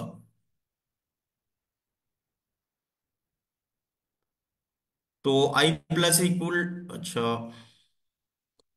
सही है, ये इसमें अपडेट हुआ है। अब आई में एक इंक्रीमेंट हो गया, आई हो गया हमारे पास 2। दोबारा कंडीशन चेक होगी, दोबारा ये सेम तरीके से कंडीशन चेक होगी। मिनिमम हमारे पास वही रहेगा 3 का 3, और मैक्सिमम में जो है वो 8 और 7 का मैक्सिमम अभी इस बार हम कैलकुलेट करेंगे। ये वाला 8 और आई चूंकि 2 है तो 2 में ये वाला 7, इसका मैक्सिमम हम अब वो करेंगे तो ये यही रहेगा 3 और 8, इसमें कोई चेंज नहीं आएगा। और आई जो है वो हमारे पास डायरेक्टली 3 हो जाएगा, I +1 3। अच्छा, अब चलते हैं 3 वाले पे। ऊपर 3 वाले पे हमने एरे क्या दिया हुआ है, ये है 0, ये है 1, ये है 2, ये है 3। तो जब इसके मिनिमम कंपेयर होंगे ना, तो यहाँ पे ये 3 एरे दिया हुआ है, ये रहा 8 और 10 का 3 वाला एरे। तो इसका जब मिनिमम कंपेयर होगा 3 और 8, ये दोनों आपस में जब कंपेयर होंगे तो मिनिमम तो 3 ही रहेगा, लेकिन मैक्सिमम जब कंपेयर होगा 8 और 10, तो मैक्सिमम जो है यहाँ पे 10 आ जाएगा। तो इस तरह इसकी वैल्यू अपडेट होगी। तो न्यू इंटरवल 3 रहा, और फिर जब ये न्यू इंटरवल I of 1 पे आ गया तो ये हो गया यहाँ पे 10। आई अब हो गया 4। अच्छा, 4 हो गया, तो 4 पे क्या लिखा हुआ है, 12 और 16। तो I is less than n है, बिल्कुल है, I is less than n। और अभी इस वाले एरे पे हम चल रहे हैं। एंड इंटरवल्स I of 0, आई जो है वो है हमारे पास 4। तो इंटरवल्स के फोर्थ उस पे हमारे पास क्या रखा हुआ है, ये वाला एरे रखा हुआ है, इसका 0, 12 की बात हो रही है अभी। 12 is less than equal to new interval of 1। New interval ये रहा हमारे पास और इसका 1। 12 is less than equal to 10। क्या ये बात सही है? फॉल्स तो है ये सर। कंडीशन फॉल्स हो जाएगी। यस। और ये वाले इस डायरेक्ट इस वाली लाइन पे आएगा, result dot append new interval. New interval क्या है हमारे पास, 3 और 10। तो ये हमारे पास इसी लिस्ट में, ये रिजल्ट की लिस्ट ही बन रही है हमारे पास, इसी में अपेंड हो जाएगा ये। अच्छा, शो ऐसे करवा रहा है लेकिन है ये असल में ऐसे ही, बेसिकली ये बन रही है मेरे ख्याल से। 1 मिनट, ये बन रही है नीचे लिस्ट, तो ये 3 और 10 जो है ना यहाँ इस लिस्ट में अपेंड हो जाएगा। नहीं सर, वही है सर। हाँ यस सर, अब आया। यस, अब अपेंड। अब आया ना वो, असल में ये ग्रीन वाला एरो यहाँ पे ये एग्जीक्यूट होगा ना।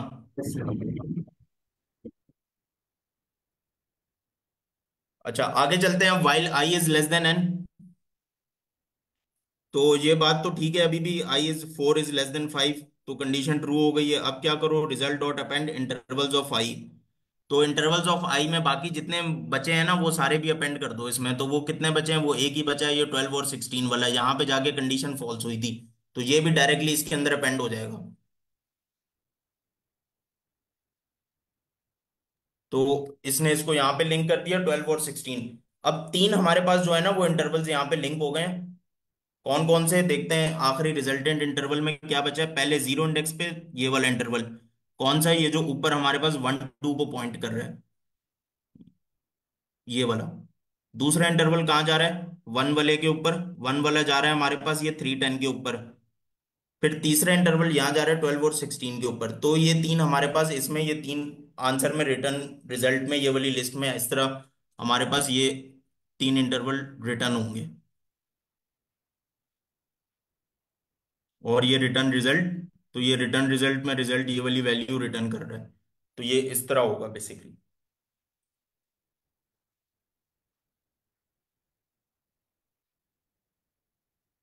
तो आई थिंक ये क्लियर हो गया होगा, या कोई कंफ्यूजन है तो प्लीज पूछ लें।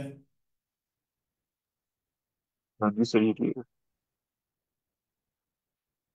चलें, कोई और किसी ने और प्रेजेंट करना है? यस सर, मैंने क्वेश्चन करना था। तो ये सर सेशन 12 PM तक चलेगा ना, ये ऑफ तो नहीं होगा? सर ये एंड हो जाएगा और हम फिर दूसरे सेशन में करते हैं। Okay okay. जब तक, जी सर, तब तक किसी को कोई क्वेश्चन है, किसी ने कोई फीडबैक देना है, कोई बात शेयर करनी है तो हम लोग कर सकते हैं। सर मेरा एक क्वेश्चन है। जी सर। सर मुझे ये बताइएगा सर, ये फैंग में जो इंटरव्यू है इसमें लीड कोड के साथ ये सिस्टम डिजाइन भी होता है, तो इसको पढ़ने का प्रॉपर क्या तरीका है, किस तरह हम इसको वो स्टडी करें?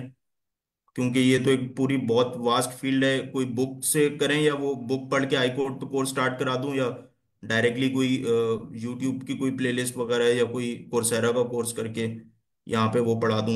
किस तरह पढ़ना है इसको? सर इसमें रिकमेंडेड ये है कि आप पहले गूगल की 500 क्वेश्चन की जो लिस्ट है उस पर डिस्कस कर लें, और जितनी एनर्जी आपने सिस्टम डिजाइन पे लगानी है वो सारी के सारी एक दफा लीड कोड पे लगा। जब वो आपका 100% क्लियर हो जाएगा, उसके बाद आप सिस्टम डिजाइन की तरफ आए। और मुझे एग्जैक्टली exactly नहीं याद है, लेकिन एक रिसोर्स जो डॉक्टर रेहान यूज करते थे वो था educative.io का। उनका कोई उन्होंने पेज लिया हुआ था, और एक वहां से हो सकता है। एक और है ग्रोकिंग द कोडिंग इंटरव्यू। उनके सिस्टम डिजाइन के जो है ना वो कॉन्सेप्ट है, उनके कोर्स है वो अच्छे हैं। तो कुछ मटेरियल आपको आई गुरु प्रोवाइड कर देगा, आप टैग पे पूछें और सीनियर को टैग टैग कर दें। नहीं तो ये मैं आपको किसी सीनियर से पूछ के बता सकता हूँ एग्जैक्टली प्रिसाइजली आई गुरु जो है वो कौन सा मटेरियल फॉलो करता है। जी सर, वो ना मटेरियल तो है मेरे पास, ये एजुकेटिव वाला वो वीडियोस मैंने निकाल लिए हैं फेसबुक से, और वो इसके अलावा एलेक्स यू और बाइट बाइट गो करके वो है। तो इन दोनों की भी मतलब वो एक बुक भी है, वो सारा मटेरियल, और एक आध कोई वो ना रिपॉजिटरी भी है गिटहब की, तो वो सारा तो कर लिया। बेसिकली मैं अप्रोच पूछ रहा था, तो वो अब तो जी सर रिकमेंडेड आप अप्रोच ये यही कह है। रहे हैं कि पहले जो मैं। लीड कोड जो लीड कोड की अप्रोच है वही है कि आप कोर्स स्टार्ट करें अपना, और जो पढ़ते जाए आके पढ़ाते जाए। सही, लेकिन उससे पहले मैं लीड कोड के 5, गूगल के 500 कर लूँ ना? एग्जैक्टली सर, क्योंकि सिस्टम डिजाइन में आपने सिर्फ एक डिजाइन बनाना होगा।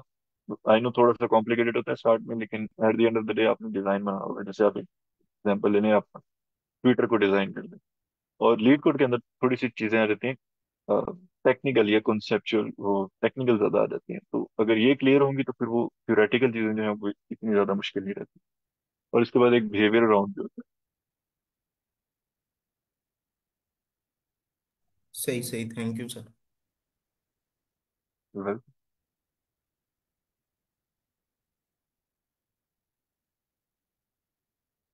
हाँ, कोई और क्वेश्चन?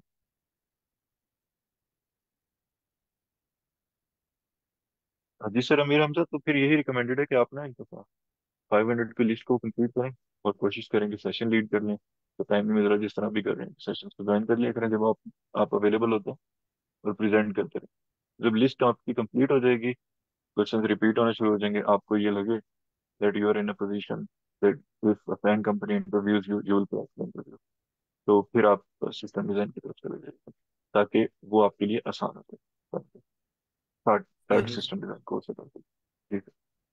सही। बस सर वो मुझे ना वैसे ही वो जनरली मैंने थोड़ा सा सिस्टम डिजाइन वैसे पढ़ रहा था, तो मुझे वो बहुत आसान लग रहा था, और मतलब उसमें इंटरेस्ट काफी डेवलप हो रहा था। तो मैंने कहा अगर वो रिकमेंड वो भी करना ही है, तो उसमें इंटरेस्ट ज्यादा मेरा डेवलप हो रहा था। तो लेकिन चलें, पहले लीड रीजन ये कोड है ही कि सर जब करते आप हैं। लीड कोड कर रहे होते हैं, लीड कोड का एक खास सवाल कर रहे होते हैं ना, 2 2 3 3 दिन तक रहते हैं for example. As compared to system design में आप थ्योरी थ्योरी पढ़ा के आप रिलैक्स हो जाते हैं, तो फिर वो ब्रेन खुद ही कहता है कि ये चीज़ बहुत आसान, मैं आराम से कर सकता हूँ। उसकी रीजन भी यही है कि आपने लीड कोड में सर बहुत खपाया हुआ है। अगर एक बिगिनर बंदा सिस्टम डिजाइन को पढ़ना शुरू करेगा तो वो उसमें भी पागल हो जाएगा, ये इतना मुश्किल इतना बड़ा स्ट्रक्चर मैं कैसे बना सकता हूँ। तो आपने पहले माशाल्लाह काफी क्वेश्चंस किए हुए हैं जिसकी वजह से आपको आसान लगे। तो ये वैसे ही आसान है, और इसमें 2 हफ्ते से ज्यादा टाइम नहीं लगता अकॉर्डिंग टू डॉक्टर प्रोफेसर। तो मेरा पर्सनल वोट ये होगा कि आप इसको एंड पे रखें, क्योंकि आप इसको एंड पे कर सकते हैं इजीली। जो लीड कोड वाले क्वेश्चंस हैं वो एंड पे नहीं होते। चलिए ठीक है, हम नेक्स्ट सेशन में जाते हैं, वहां पे कंटिन्यू सही। करते हैं। चलो, thank you very much sir, thank you. Welcome. Thank you everyone for joining. Life is